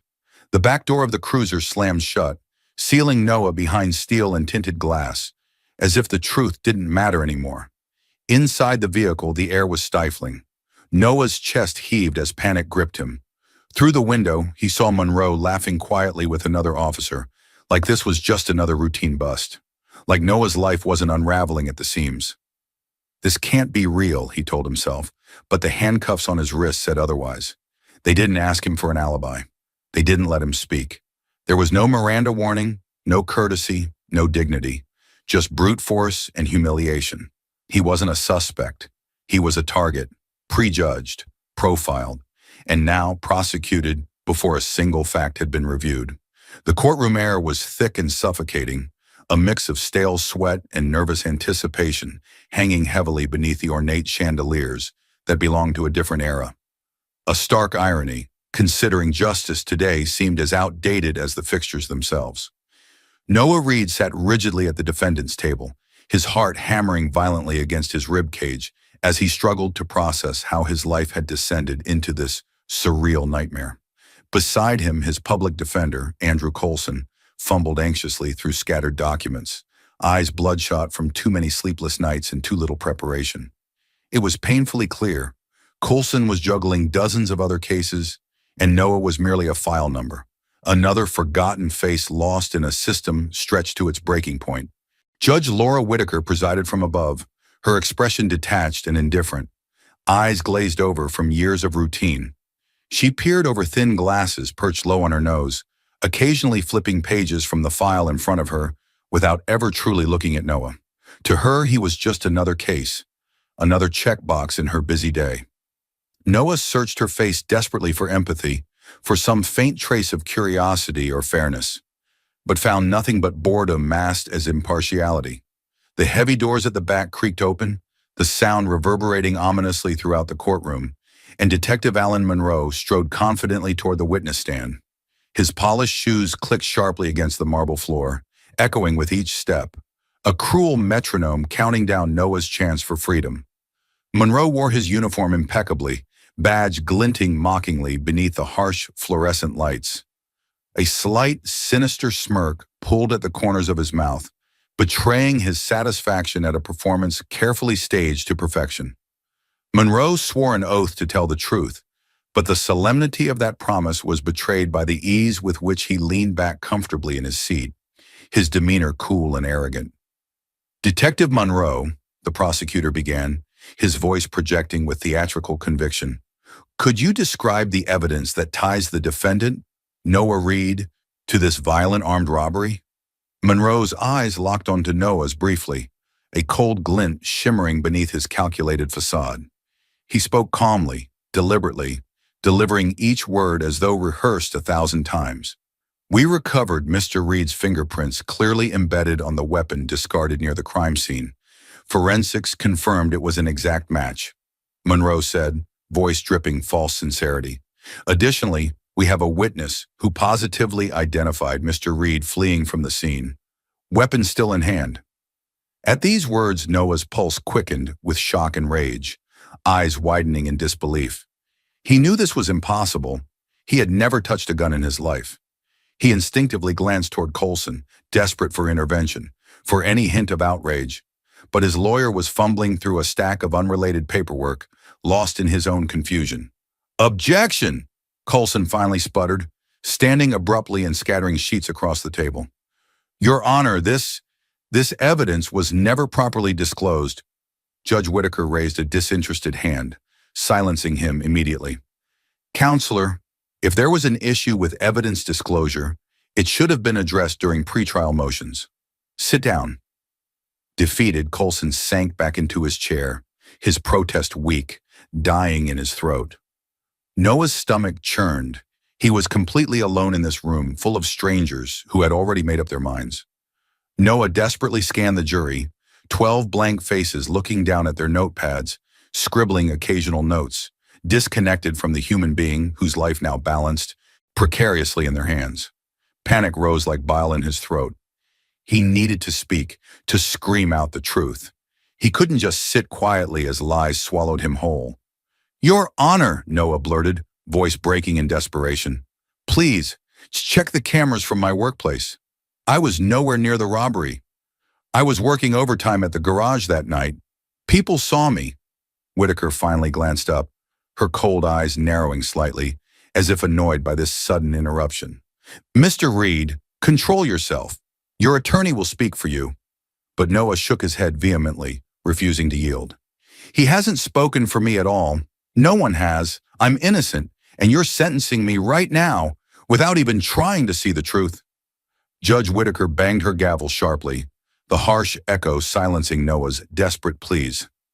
"Enough! Another outburst, and I will hold you in contempt." Tears of rage and helplessness burned Noah's eyes. His breath came in shallow gasps, heart hammering in blind panic as the prosecutor rose again, calmly asking the jury to deliver justice, to condemn a dangerous criminal. Noah's body trembled, fingers gripping the edge of the table until knuckles turned white. Coulson sat silently beside him, head bowed in resignation. Minutes blurred together as the jury filed silently from the courtroom. Seconds stretched into eternity as Noah waited, hoping that someone, anyone, would realize this catastrophic mistake. But when they returned mere moments later, faces unchanged, Noah felt the crushing weight of inevitability. "Has the jury reached a verdict?" Whitaker asked flatly, voice devoid of emotion. "We have, Your Honor," the jury foreperson replied, avoiding eye contact with Noah. "We find the defendant, Noah Reed, guilty of armed robbery." The courtroom erupted into murmurs. Noah's chest heaved as panic overcame him, eyes wild with shock and disbelief. He bolted upright, chains rattling violently against his wrists. "No! No, this isn't right!" he shouted, voice raw with anguish. "I didn't do this! I'm innocent! Why won't anyone listen?" Judge Whitaker pounded the gavel again, mercilessly silencing his cries. "Mr. Reed, based on the jury's verdict, I hereby sentence you to 15 years imprisonment, effective immediately." "No!" Noah's scream was primal, a guttural cry ripped from the depths of his being. "I'm innocent! I did nothing wrong!" Guards rushed forward, gripping him tightly by the arms, dragging him away from the courtroom, away from justice, away from his life. Noah fought wildly, eyes pleading desperately with anyone who dared to look at him. But all he saw was Monroe's smug, satisfied smile and Whitaker's indifferent eyes returning to the next case file. The heavy steel doors slammed shut behind Noah Reed with a bone-chilling echo that seemed to reverberate endlessly down the dimly lit corridor. The air was heavy with the scent of disinfectant mixed with sweat and desperation, thick enough to choke the courage out of anyone entering for the first time. The guard's rough grip dug painfully into Noah's shoulder, guiding him aggressively through the cold concrete maze of the state prison, a place that felt as close to hell as any living soul could endure. As Noah passed through each barred gate, the inmates' voices grew louder, jeering and laughing, eyes peering from shadowed cells like wolves sizing up fresh prey. Each step Noah took amplified his sense of vulnerability, a rawness that crawled under his skin, settling deep into his bones. He was stripped of everything, his family, his dignity, his freedom, and thrust into a reality where innocence meant nothing, and survival was the only language spoken. Arriving at his cell, the guard shoved him roughly inside, the iron bars crashing closed behind him with deafening finality. Noah stood in silence, his heart pounding furiously, staring blankly at the small concrete cube that was now his entire world. The walls were covered in faded graffiti, etched words and symbols, reminders of those who had come and gone, many broken by a system designed to punish rather than redeem. From the shadows emerged his new reality. Within hours, Noah became the target, a fresh face to torment, an easy victim for hardened men desperate to prove their dominance. They cornered him in the exercise yard, their faces hardened by years of violence, their eyes devoid of empathy. Their fists landed mercilessly, bruising his flesh and cracking ribs, laughter punctuating each cruel blow. Noah curled defensively into himself, tasting his own blood, the metallic tang mixing with dirt and humiliation. "Welcome home, pretty boy," one prisoner mocked, kicking dust onto Noah's battered body as guards deliberately turned their heads, indifferent to his suffering. Days blurred into nights filled with sleepless torment. Isolation quickly became Noah's cruelest companion. His meals were often stolen or tossed onto the filthy ground. His attempts at conversation met with silence or sneering hostility. Guards dismissed his protest without a glance, branding him as just another lying inmate claiming innocence. He was invisible, just another meaningless number in an endless sea of forgotten souls. Each night, the darkness pressed closer, suffocating him. His spirit grew weaker under the constant assault. Yet somewhere deep inside Noah, beneath layers of agony and despair, a tiny flame stubbornly burned, a flicker of defiance refusing to die. One sleepless night, consumed by rage and desperation, Noah took a jagged scrap of metal he found tucked beneath his bunk and pressed it against the grimy concrete wall of his cell. With trembling fingers, he etched his truth into the stone, each scratch fierce and determined. I am Noah. I am not a number. I am innocent. He stepped back, breathing heavily, gazing at the words now permanently carved into his cell. Words that became his silent rebellion, his only lifeline to sanity. It was a declaration against a world determined to erase him, a whisper of truth screamed into deafening silence. Days later, as Noah sat hunched in the prison library, a dreary space filled with battered books and despairing men, he sensed someone approaching. He braced instinctively, shoulders tensing, expecting another assault. Instead, an older man stood quietly before him, silver hair framing a weathered face etched deeply by hardship, dark eyes sharp yet gentle, studying Noah closely. Noah had noticed him before. The other prisoners called him Cortez, spoke about him with wary respect. Luis Cortez had spent decades behind these walls, rumored to be a former lawyer wrongfully imprisoned, yet unbroken in spirit. You're the new guy, Luis finally said, his voice calm but carrying authority. Noah nodded cautiously, unsure what to expect next. Luis sat slowly across from him, leaning in with intensity. I've been watching you, kid. They're trying to destroy you, grind you into dust. Don't let them. Noah met his gaze, pain and bitterness flashing across his face. What choice do I have? They took everything. No one believes me. Justice doesn't exist here. Luis's eyes flared passionately, voice dropping to a forceful whisper. That's exactly what they want you to believe. But listen closely. Justice only dies when you let them convince you it no longer exists. Don't hand them your soul. How can I fight when the truth doesn't matter? Noah replied bitterly, fists clenched with frustration. They framed me. They lied. Nobody checked the cameras.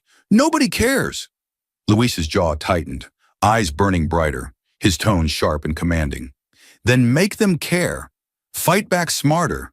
You're a victim of their lies, so become a master of their laws. Knowledge, Noah, is your greatest weapon. They chain your body, but your mind remains free. Use it. Noah stared at Luis, feeling the older man's words sink deeply into him, slowly igniting something new. Purpose. Luis recognized the shift in Noah's expression and pressed on urgently. I was where you are now. Angry, broken, hopeless. They framed me too, stole my life away. But I refused to die quietly. I learned every law, studied every loophole, filed appeals until the system had to hear me. I fight every day, Noah, because silence is acceptance, and acceptance means defeat. Noah swallowed hard, feeling emotions he'd long buried rising fiercely to the surface. Luis placed a firm hand on Noah's shoulder, leaning in closer, his voice filled with unshakable conviction. You're innocent, Noah, but innocence alone won't save you. Arm yourself with the same laws they twisted against you. Learn every word, every weakness in their system. Challenge them with facts, not just anger. That's how you win. For the first time since entering prison, Noah felt a faint spark ignite fully into flame within him. He met Luis's gaze, newfound determination spreading through his battered body. Under the sterile glare of the prison library's flickering lights, Noah Reed hunched silently over a tattered law textbook, pages yellowed and stained from years of desperate hands searching for answers. The room was stifling, air heavy with dust, stale sweat, and fading dreams, a place where men clung desperately to fragile hopes. His fingers traced each sentence, eyes burning from relentless hours spent poring over dense legal jargon. Noah's face was etched deeply with exhaustion, the shadow of stubble darkening his jawline, and gray hairs prematurely streaking through his temples, silent reminders of each day stolen from his life. Beside him lay stacks of carefully written papers, countless appeals painstakingly crafted, his heart and truth embedded within every word. Yet each submission had met the same cold, impersonal fate, swift rejection, marked with ink-red stamps, and short, cruel denials that haunted his sleepless nights. He could still recall each refusal with excruciating clarity, each dismissal echoing the unjust verdict that first stole his freedom. Every denial pushed him deeper into despair, but Noah refused to surrender, even as the weight of injustice pressed ever heavier upon him. Through the barred windows above, he could glimpse fragments of sky, twilight casting purple bruises across clouds drifting slowly toward darkness, an endless metaphor for his struggle. Time had become a ruthless enemy, stretching endlessly ahead, stealing years Noah knew he would never reclaim. But even as his weary body begged him to rest, his mind refused, driving him forward with desperate intensity. He flipped pages furiously, underlining precedents and annotating margins, his pulse quickening each time he stumbled upon a promising detail, only to have his hopes dashed moments later by complex legal technicalities that mocked him from the printed pages. Across the room, guards exchanged indifferent glances, chuckling occasionally at Noah's relentless efforts, murmuring quietly among themselves, indifferent to the anguish of the prisoner before them. They had seen hundreds like him, men crushed beneath a system rigged against them, men who wasted their days chasing justice that never arrived. To them, Noah's persistence was merely a spectacle, another sad story destined to end in failure. As the evening bell rang sharply, signaling the end of library hours, Noah clenched his fists, frustration coiled tightly within him. Reluctantly, he gathered his papers, carefully stacking each precious document, each rejected appeal a silent accusation against the very concept of justice. Walking slowly back to his cell, his footsteps echoed heavily along dimly lit corridors lined with cold steel doors, each step amplifying the harsh reality that he was trapped. Buried alive beneath lies he couldn't disprove, in truths no one cared enough to hear. Back in his cell, he collapsed onto the thin, worn mattress, its springs creaking beneath him like mocking whispers of defeat. From beneath the pillow, he withdrew a small, wrinkled photograph, his family smiling joyously in better times.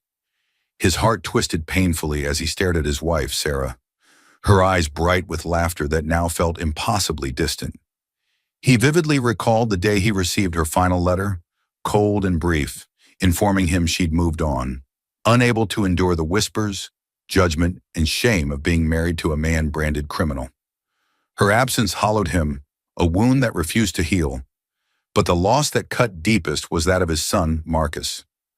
Noah had clung desperately to the hope of staying in his son's life, writing countless letters filled with love, reassurance, and promises he could no longer keep. But Marcus had grown distant, his replies increasingly rare, eventually ceasing entirely.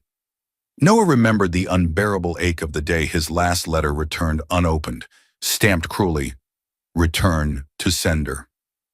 It was as if the world itself had turned its back, leaving Noah utterly abandoned, left only with echoes of a life he'd once treasured. Alone, enveloped in shadows cast by the dim glow of the distant corridor lights, Noah stared upward at the cracked ceiling, despair threatening to drown him. The oppressive silence pressed upon his chest, each breath feeling like a heavy stone crushing his lungs. The reality of his isolation gnawed relentlessly, whispering cruel truths, that the world had forgotten him, that no one cared enough to uncover the injustice he'd suffered.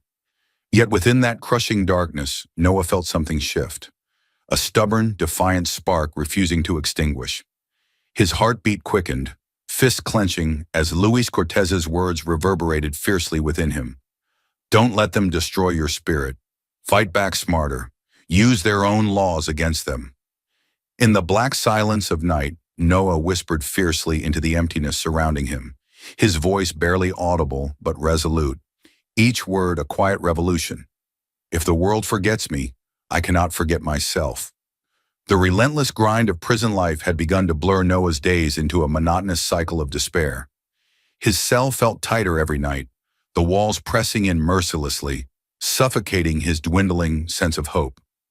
It had been years, long, punishing years, since he'd felt sunlight that wasn't fractured by bars, or heard voices that didn't ring with hostility. Rejections from countless appeals littered his small, cramped cell, each denial stamping harder on his dignity, each no etched permanently into the fabric of his resilience. Noah fought to cling desperately to the faint threads of optimism still alive within him, yet it was a battle he felt dangerously close to losing. Then one afternoon, Amidst the drab silence came a rare interruption, the metallic clank of the mail slot snapping open. Noah turned sharply, startled. Mail for him had become increasingly rare, his family having long abandoned contact. With caution he approached, expecting disappointment. Instead, his fingers trembled as they brushed over the unfamiliar handwriting on the crisp official envelope. With urgency, he tore it open, eyes darting over the neatly typed lines inside. Mr. Noah Reed, my name is Camille Dunn. I am an attorney specializing in wrongful convictions, and I have personally reviewed your case. I firmly believe you've suffered a grave miscarriage of justice. I intend to prove your innocence. Please do not lose hope. Your fight is no longer yours alone. Noah's knees buckled beneath him. Emotion gripped his chest fiercely, threatening to consume him whole. For the first time in years, someone saw him, not as inmate number 45,522, but as Noah Reed, innocent and unjustly imprisoned. This brief letter reignited a flame inside him, piercing the darkness of hopelessness. Outside those prison walls, Camille Dunn moved swiftly through crowded city streets with determined urgency. Young, fiercely intelligent, and relentlessly passionate, she was exactly the kind of attorney that a system entrenched in corruption feared most. Her fierce amber eyes burned with righteous determination, her slender frame exuding confidence. Camille was not merely pursuing a case. This was a crusade for truth, an opportunity to dismantle a twisted injustice hiding in plain sight. Her first breakthrough came one rainy afternoon, deep inside the cluttered archives of a gas station security footage. As rain tapped rhythmically against the window panes, Camille meticulously sifted through hours of grainy black and white videos. Her pulse quickened when she spotted Noah's unmistakable silhouette, clear as day, at a gas pump miles from the alleged robbery, his face fully visible beneath the flickering neon signs. The timestamp, bold and irrefutable, matched exactly the moment of the crime. Camille's breath quickened, adrenaline surging. This was undeniable proof, evidence deliberately overlooked, proof that could tear apart Detective Monroe's entire fabricated narrative. But exposing the truth was far from simple. Camille soon discovered that confronting the system head-on meant wading into a ruthless battlefield of resistance. Her first encounter came swiftly, fierce and without warning, during a heated meeting with the district prosecutor's office. Senior prosecutor James Ellis sat arrogantly behind his polished mahogany desk, eyes narrowed with skepticism, his tone patronizing as he dismissed Camille's new evidence. "Ms. Dunn, this case is settled," he drawled coldly. "Your so-called evidence is meaningless. Noah Reed was convicted by a jury. It's over." Camille rose slowly, meeting his eyes unwaveringly. "Respectfully, Mr. Ellis, it's not over until justice is served. If you're unwilling to cooperate, I'll find someone who will." Ellis's expression hardened dangerously, his voice dripping with contempt. "Tread carefully, Ms. Dunn. People have a way of getting burned when they challenge the wrong authorities." Camille's response was icy calm, her resolve undeterred. "Then prepare to feel the heat." Determined, she turned next to the police department, demanding access to Noah's arrest records and Detective Monroe's prior case files. Doors slammed shut in her face, metaphorically and literally, files mysteriously missing, evidence suddenly destroyed. The more Camille pushed, the tighter ranks closed around Monroe, a protective shield of complicity blocking her at every step. The struggle intensified as Camille confronted Detective Monroe himself. One evening, beneath the harsh fluorescent lighting of the police precinct's hallway, Camille approached him directly. Monroe stood arrogantly, arms folded across his chest, uniform impeccable, a small, sinister smile tugging at his lips.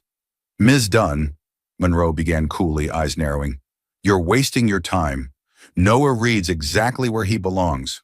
Camille stepped forward, refusing to back down, her eyes flashing with controlled fury.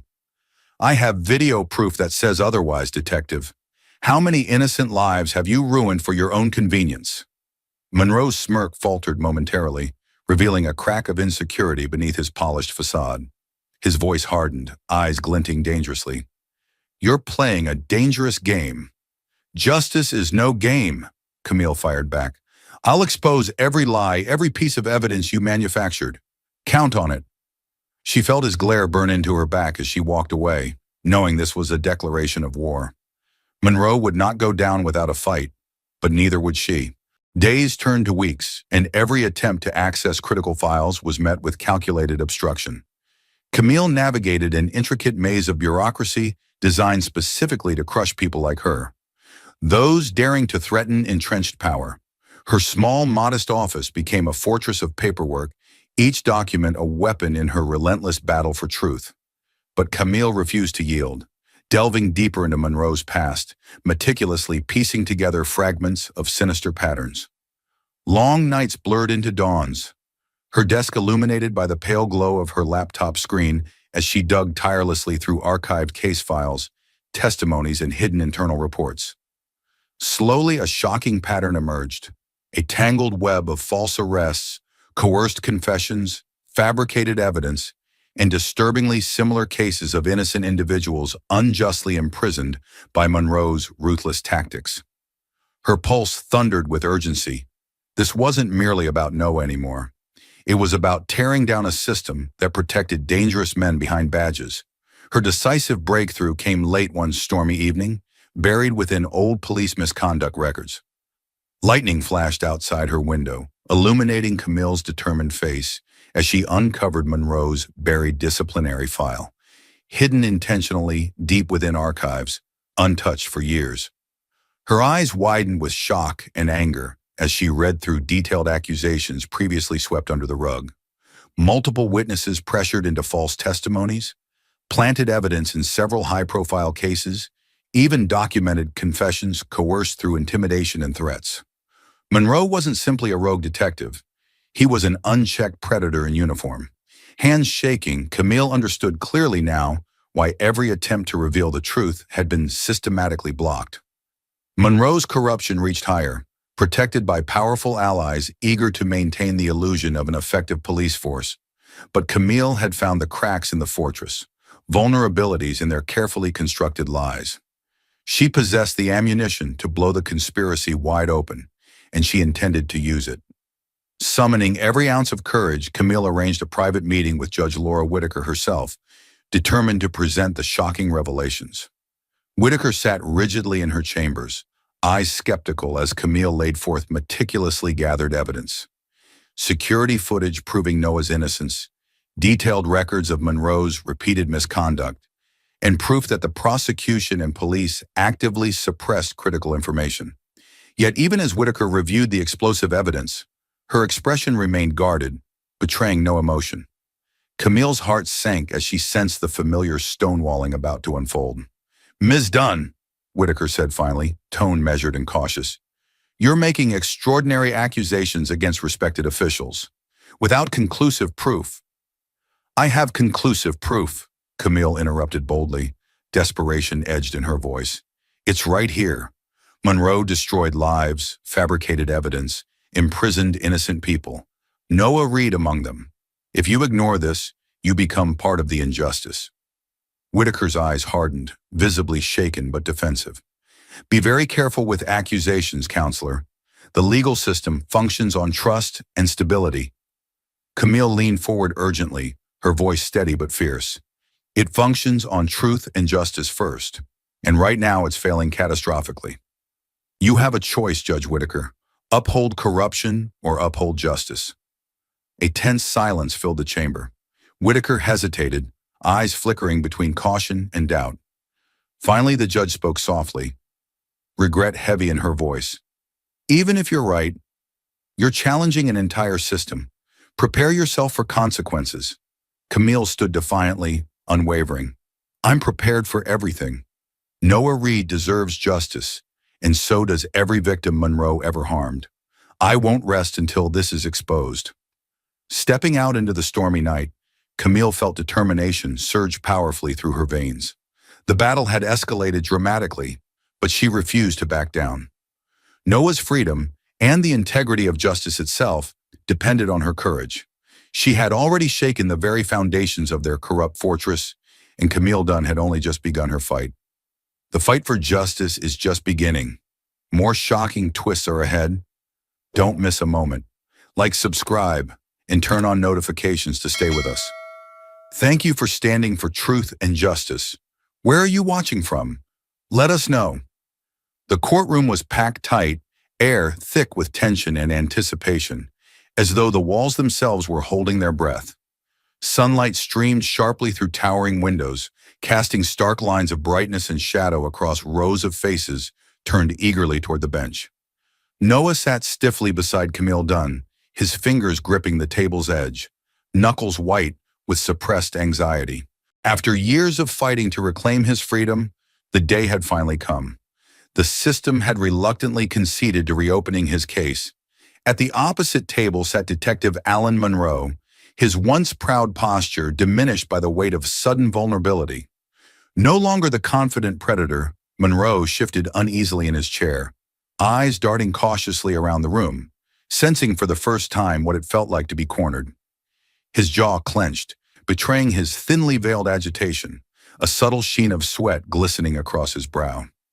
Judge Laura Whitaker entered silently, her expression solemn and unreadable, robes billowing as she settled behind the high wooden bench. Her eyes briefly locked onto Noah, then flicked toward Monroe, revealing nothing. The courtroom quieted instantly, an electric silence punctuated only by nervous coughs and shifting feet. "Counselor Dunn," Judge Whitaker addressed clearly, her voice echoing sharply. "You requested this hearing to present newly discovered evidence. You may proceed." Camille rose confidently, her slender frame radiating a fierce determination. She stepped forward, positioning herself directly before Monroe, her eyes coldly locking onto his. Monroe visibly tensed, sensing the impending storm about to descend upon him. "Detective Monroe," Camille began sharply, her voice echoing with quiet intensity. "When you originally testified, you swore Noah Reed was unmistakably identified, fleeing the scene of an armed robbery at precisely 9:15 p.m. Is this correct?" Monroe shifted awkwardly. "Yes," he muttered reluctantly. Camille's eyes narrowed dangerously. "You also presented fingerprints from a discarded weapon, claiming absolute certainty they belonged to Mr. Reed, correct?" "That's right," Monroe snapped defensively, yet his voice lacked the former strength. Camille advanced methodically, each step forward tightening the pressure. "Then perhaps you can explain something peculiar. I have security footage from a gas station exactly 12 miles from the robbery scene. Footage that places Mr. Reed filling his vehicle at precisely 9:14 p.m., just seconds before the crime occurred across town. Detective, could you please tell the court how Mr. Reed managed this astonishing feat?" The courtroom erupted into startled murmurs, heads swiveling rapidly toward Monroe, whose face had drained of color. He stammered, a wave of panic flickering in his eyes. I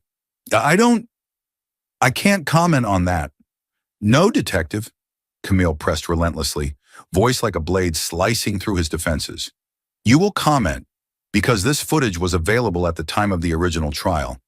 Did you knowingly ignore evidence proving Noah Reed's innocence?" Monroe swallowed hard, eyes darting anxiously toward Judge Whitaker, then quickly away. His breath quickened, hands trembling visibly upon the table. I conducted the investigation according to protocol," he muttered weakly. Camille's voice hardened, sharp and unforgiving. "Protocol doesn't include falsifying evidence and coercing witnesses, Detective Monroe." She motioned swiftly, signaling the clerk. Moments later, the grainy security footage flickered vividly onto a large screen beside the judge's bench.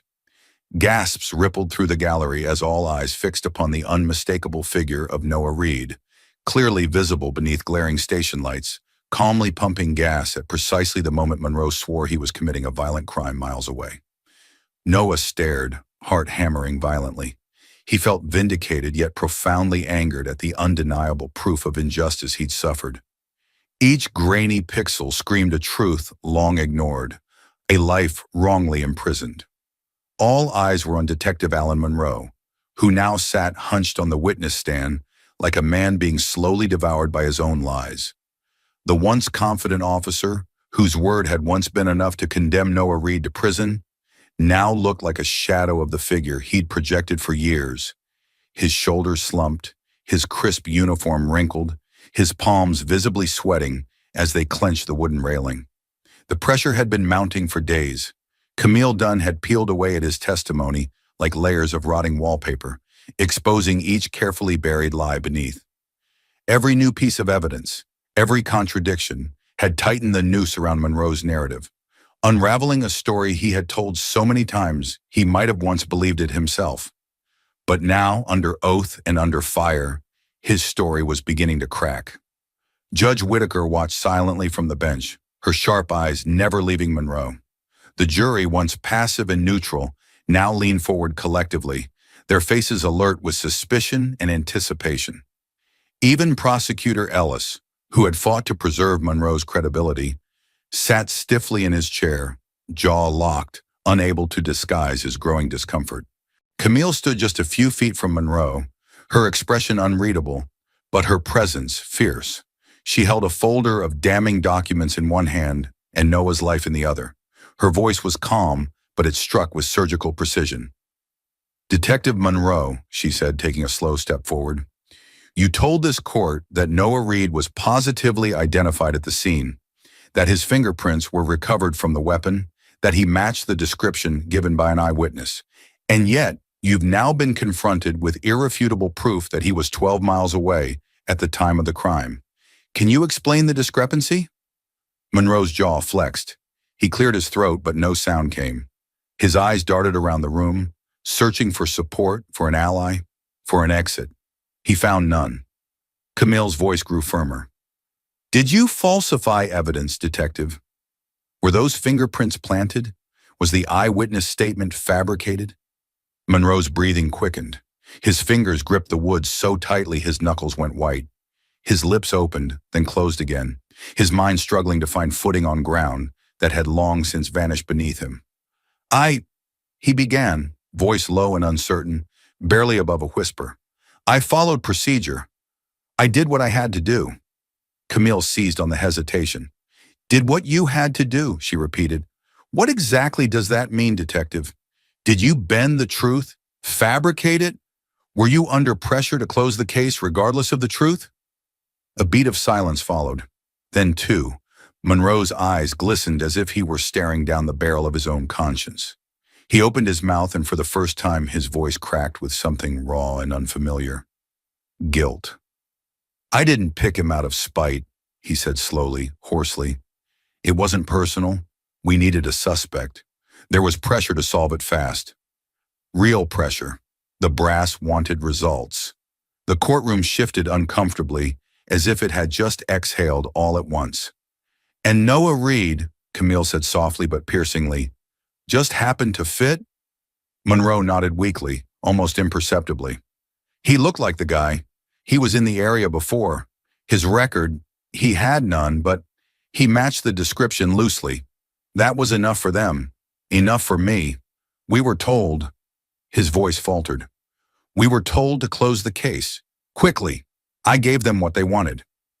"Who's them?" Camille demanded. "Who gave you those orders?" Monroe hesitated, the weight of his decision crushing him. He lowered his head. "I can't say." Camille took a breath, steadying the growing fury in her chest. "You sent an innocent man to prison for 15 years because someone told you to wrap the case up fast?" Monroe's voice broke. "Yes." The words struck the room like a thunderclap. Gasps echoed around the chamber. A woman in the gallery audibly choked back a sob. A juror dropped his pen. The sound of shifting bodies, whispered curses, and disbelief filled the air, like a wave crashing through the courtroom. Noah sat frozen, as if the weight of the confession had momentarily stopped time. His heart thundered in his ears. His mouth was dry. After all these years of screaming into the void, of unanswered appeals, of isolation and rejection. Finally, the truth had been spoken aloud, in public, under oath. Judge Whitaker banged her gavel once, but even she seemed rattled, her stern face paling at the implication of what had just been said. "Order in the courtroom," she managed to say, though her voice faltered beneath the gravity of what Monroe had confessed. Camille stared at Monroe, her hands clenched at her sides. "Do you understand what you've done?" she asked, her voice quieter now, almost pained. "You didn't just ruin one man's life. You destroyed a family. You shattered faith in the very system you swore to uphold." Monroe's eyes welled. "I didn't know it would go this far. I just, I needed to make the case go away. Noah stood slowly, unable to remain seated a moment longer. His voice rang out across the courtroom, steady but brimming with fury and sorrow. You didn't just need a name, Monroe. You needed a scapegoat. And I was black, poor, alone. I was easy. The silence that followed was deafening. Camille turned toward the judge. Your Honor, she said firmly, in light of this confession, I respectfully demand that Mr. Reed's conviction be vacated immediately, and that a formal investigation into Detective Monroe and the department's practices be opened without delay. The courtroom had never been so silent. Judge Laura Whitaker sat frozen on the bench, the polished wood of her gavel untouched by her hand, her breathing shallow. The confession from Detective Monroe still echoed in the room like the lingering aftershock of an explosion. Every eye was on her. Jury, gallery, attorneys, officers, waiting for her to speak, waiting for the next sound that would either set a man free or shatter what little remained of his spirit. Her fingers trembled as they gripped the arms of her chair. She looked at Noah Reed. There he stood, tall but worn by years of incarceration, his eyes dark pools of pain, survival, and something else, endurance. His back was straight, his jaw locked, but his entire being seemed suspended in that fragile moment between life sentences, one literal, the other spiritual. Judge Whitaker's lips parted, and for a second no words came. Her eyes shimmered. She blinked rapidly, but the tears refused to retreat. She cleared her throat, voice cracking under the weight of her own conscience. This court has heard confessions, reviewed irrefutable evidence, and witnessed the unraveling of a narrative built on lies, corruption, and prejudice. Her voice broke, tears slipping down her cheeks. Mr. Noah Reed, the justice system failed you in every way that matters. You were accused without cause, convicted without proof, imprisoned without mercy. The room held its collective breath. She placed her hand over her heart. I can never return what was taken from you. No court can. But I can, here and now, speak the truth this court denied you for over a decade. She rose from the bench. Noah Reed, you are innocent. You are a free man. She banged the gavel once, sharp, loud, final. The courtroom erupted. Gasps, sobs, cries of disbelief and relief filled the space. Reporters dashed toward the exits to file stories. Lawyers leaned into each other in hushed disbelief. Even the bailiff stood stunned, unsure whether to maintain order or let the moment breathe. But Noah didn't move. His legs were locked, his mind refusing to accept what his ears had heard. Camille Dunn rose from her chair beside him and whispered, Noah, it's over. You're free. He turned to her, lips parting slightly, a man slowly waking from a nightmare so long and so cruel it had begun to feel like life itself. His knees buckled for just a second. Camille caught his arm. Noah exhaled, long, shaky, like a man taking his first real breath in over a decade. Then he walked out of the courtroom. Each step down the marbled hallway was a march back toward his stolen life. Reporters shouted his name, cameras flashed, strangers applauded, but their noise was nothing compared to the thunder in his chest. The double doors at the end of the corridor loomed large, doors that once swallowed him whole, now ready to spit him back into the world. The sun was blinding as he stepped outside.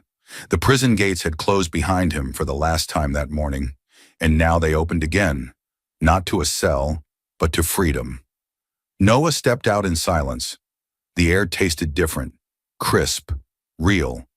For a long moment, he just stood there on the concrete steps, the sky above him possibly wide. The breeze moved across his face gently, like a lover he hadn't touched in years. He closed his eyes, listening to the sound of birds, distant traffic, laughter, all the small noises that prison walls had stolen from him. And then he heard it, a single word. Dad. Noah froze. His heart stopped mid-beat. He turned slowly. There, just beyond the courthouse crowd, stood a young man, tall, slender, dressed in a blue hoodie and jeans, his hands shaking, eyes rimmed with unshed tears. It was Marcus. No longer the boy Noah remembered, but not yet a man hardened by the world. There was something fragile in his posture, something hesitant in the way he stood, like he was afraid this reunion might shatter the both of them. Noah's lips trembled. "Marcus!" His son nodded, stepping forward, voice cracking. "I'm sorry I didn't write. I... I didn't know how to deal with it. I didn't know how to face you." Noah walked toward him, slowly at first, then faster, his breath catching in his throat. They met halfway. Marcus threw his arms around his father. It was not the embrace of a child and a parent. It was the embrace of two souls stitched back together after years of silence, misunderstanding, and unimaginable pain. Noah clutched his son like a lifeline, his body shaking with sobs he hadn't allowed himself to cry in prison. The tears came freely, crashing over him like a storm long overdue. He pressed his forehead against Marcus's, whispering, "You're here. You're here." "I never stopped thinking about you," Marcus whispered back. "Not once." On the steps of a courthouse, once complicit in his undoing, Noah Reed held his son in the golden light of afternoon, and for the first time in more than a decade, felt the world beginning to right itself. He wasn't just free, he was whole again. Thank you for watching until this moment and for standing with us on this journey for justice. Your support means everything. Like, subscribe, and turn on notifications so you never miss what's next. And we'd love to hear your thoughts. Leave a comment below and let us know what moved you most in this story. Together, our voices make a difference. Though Noah had finally stepped into the light of freedom, true justice would not be complete until the man who orchestrated his downfall was held accountable in the very courtroom where his lies once reigned supreme. The courtroom was full once again, but this time, the man in the defendant's chair wasn't Noah Reed. It was Alan Monroe. Gone was the crisp uniform, the smug expression, the commanding presence that once silenced rooms with a glance. He now sat in an orange jumpsuit, wrists cuffed, shoulders hunched, a ghost of the powerful detective he used to be. His hair, once meticulously combed, was disheveled. His eyes, once sharp and calculating, now darted with the nervous desperation of a man cornered by the truth he could no longer outrun. Justice had returned for a reckoning. Judge Laura Whitaker, the very woman who once accepted Monroe's lies without question, now presided with a renewed fire in her gaze. The irony wasn't lost on the courtroom. She had once been complicit, blind to the rot that Monroe spread. But now she would be the one to pass the final judgment. The charges read aloud were staggering. Obstruction of justice, perjury, evidence tampering, coercion of witnesses, and the wrongful conviction of an innocent man. And that was just for Noah's case. As investigations unfolded, more cases emerged. Names, files, faces, all leading back to Monroe's desk, all showing the same patterns. Close the case fast, protect the narrative, and if the facts don't fit, fabricate them. Camille Dunn stood once again at the prosecution table, but this time not to defend, this time to destroy. She had traded her passion for innocence into an unrelenting fire for justice. And as she stood, presenting exhibit after exhibit of Monroe's carefully hidden corruption, the courtroom felt like a storm-gathering force. "Detective Monroe," Camille said, voice sharp as a blade, "used his badge not to serve, but to dominate. He manufactured guilt and buried truth. And for what? Career advancement. A reputation built on the broken backs of innocent men?" Monroe shifted uncomfortably, but said nothing. She continued, her voice rising. "He was not just a rogue cop. He was a system unto himself, untouchable, unaccountable. Until now."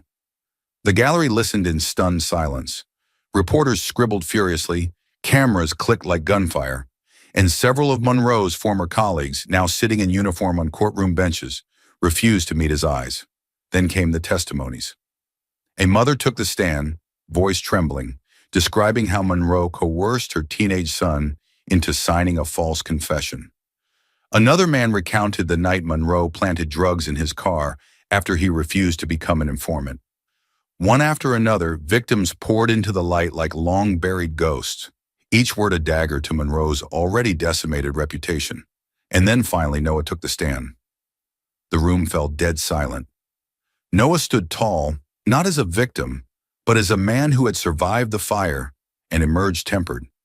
His voice was calm, but every syllable thundered with gravity. I lost everything because of him, Noah said, never looking away from Monroe.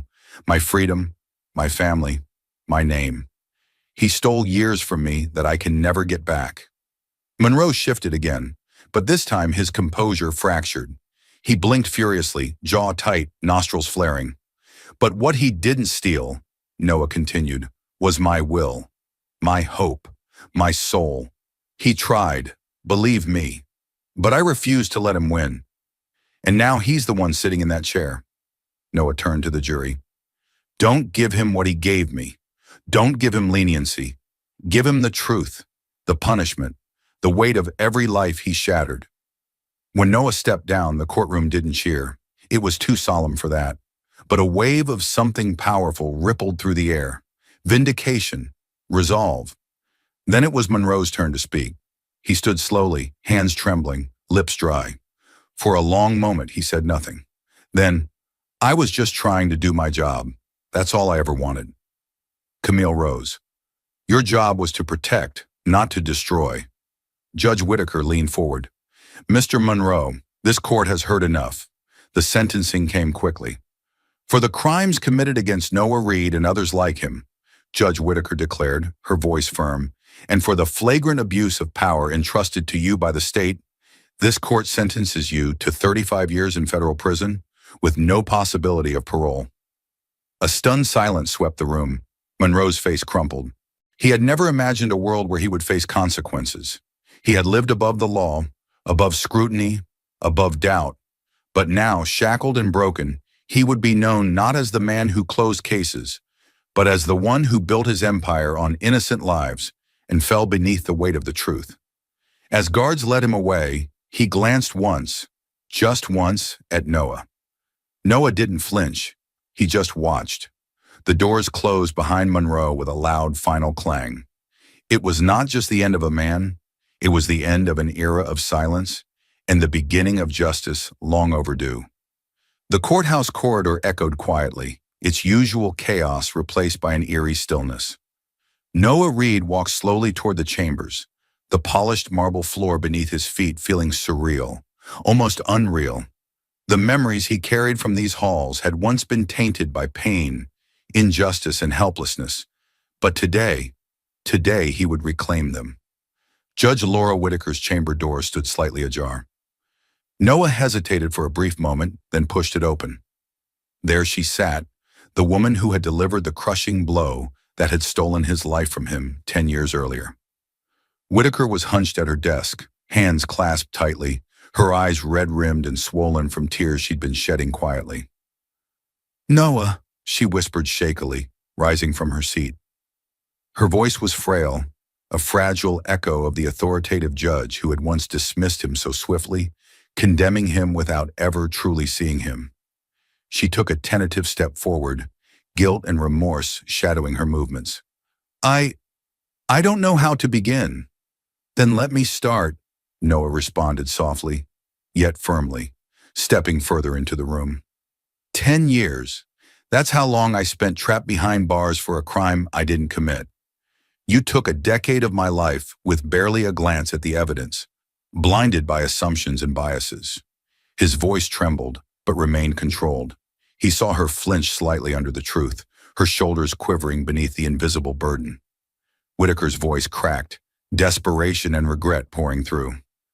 I failed you, Noah. I failed the very principles I once swore to uphold.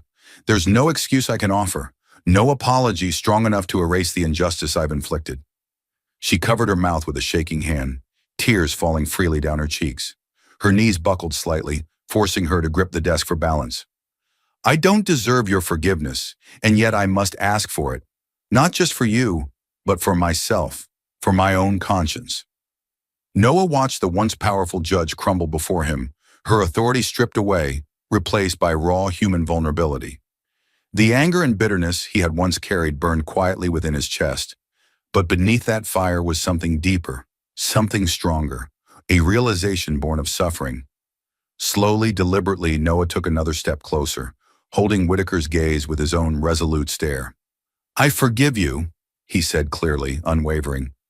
Whitaker's breath caught in surprise, her expression one of disbelief mixed with relief. You forgive me. I forgive you, Noah repeated firmly, not because you deserve it, but because I deserve to be free from the hatred that almost consumed me. Your apology means less to me than my own freedom. Freedom from bitterness, freedom from the chains of resentment that would have imprisoned me long after the cell doors opened. Whitaker sank into her chair, shaking as though a tremendous weight had finally released her from its grip. Noah's words resonated through the silence between them, powerful, healing, transformative. She wiped her tears slowly, nodding in stunned gratitude. As Noah turned and left her chamber, the bitter chains of resentment dropped away. He stepped into the hallway lighter, stronger, finally liberated, not by any court's ruling, but by the force of his own forgiveness. In the weeks and months that followed, Noah partnered with Camille Dunn, his lawyer who had fiercely defended him and exposed the tangled web of deceit that nearly destroyed his life. Together, they poured their energies into a new mission, creating a haven for those wrongfully convicted, aptly named Unframed.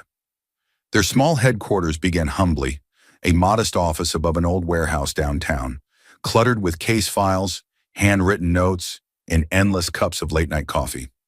But soon their mission grew.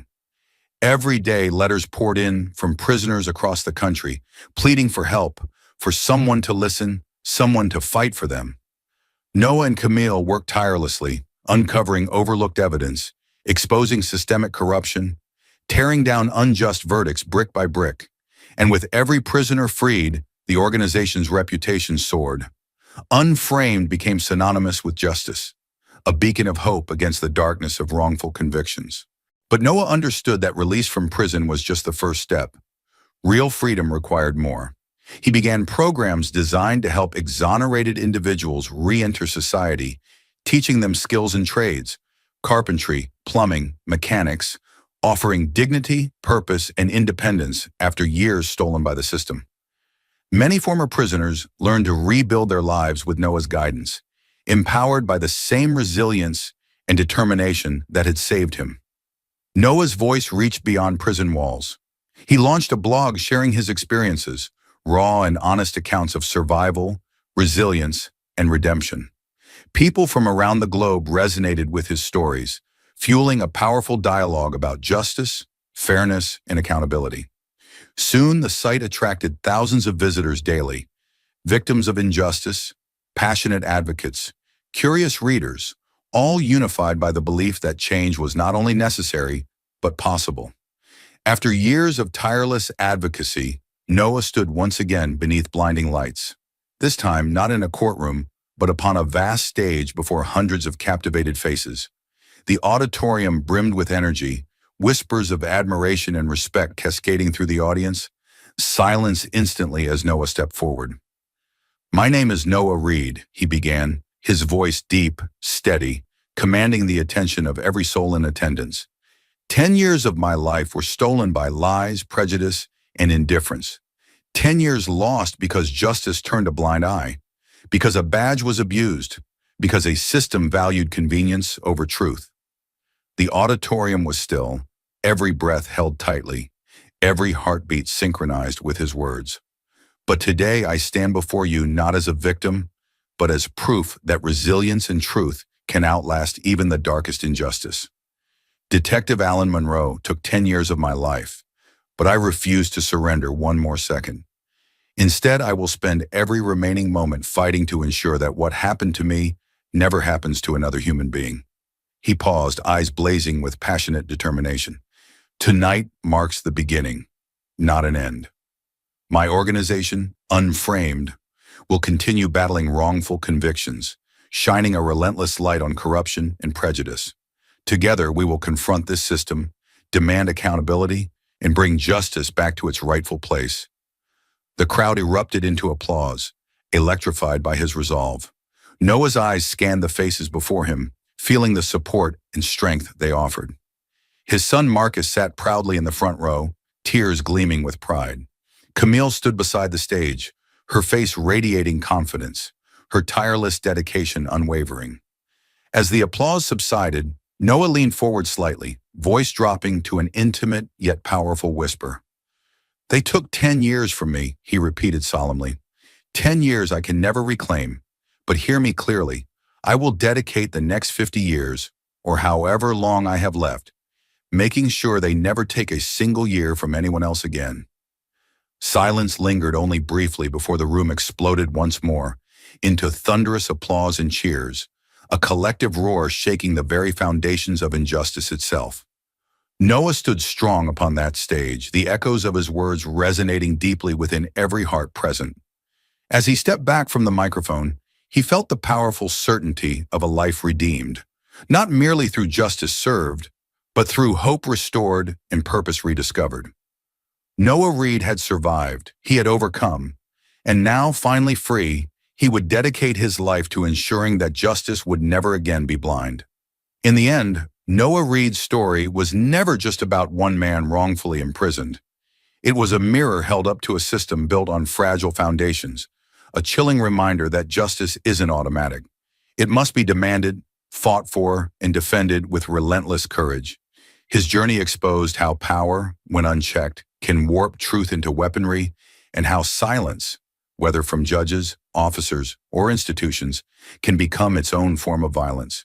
But amid the injustice, amid the years lost and the soul-crushing weight of a sentence built on lies, Noah's story delivered a deeper, more profound lesson. That forgiveness is not weakness, it's the final act of defiance. This was a man who had every right to hate, a man whose life was ripped away, who sat in a cell while his son grew up without him, whose name became a whispered cautionary tale instead of a badge of honor. He endured beatings, betrayal, and abandonment. The world wrote him off. And yet, when finally given the chance to lash out, to condemn those who had buried him alive, Noah chose something far more radical. He forgave. Not because the people who wronged him were worthy, but because hate is a second prison. Because freedom means more than walking out of a cell. It means walking without chains in your heart. This story forces us to ask hard questions. How many innocent voices cry out unheard? How many Monroe-like figures are still manipulating truths behind polished badges? And how often do we, as a society, look away, trusting the system simply because it's easier than questioning it? But Noah's journey offers hope as much as it offers warning. Through his pain, he built purpose.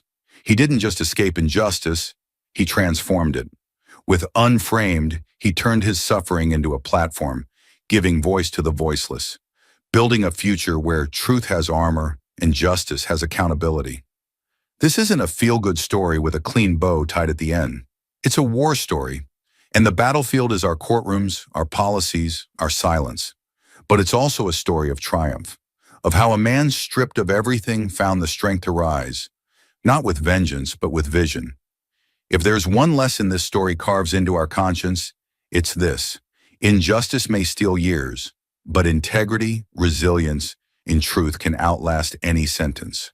And in a world quick to judge, slow to listen, and reluctant to change, heroes don't always wear capes. Sometimes they wear handcuffs, walk out of prison, and teach us what freedom truly means. If Noah's pain and unbreakable spirit moved you, don't let his story end here. Leave a comment, share this video, and hit that subscribe button. Your voice matters. Your action could be the spark that brings justice to someone still trapped in the dark. Every view, every share, every word spreads awareness and strengthens the fight against wrongful convictions. The next person saved could be because of you. Join us. Be part of the change. Because justice isn't just a courtroom decision. It's a movement, and it starts with you.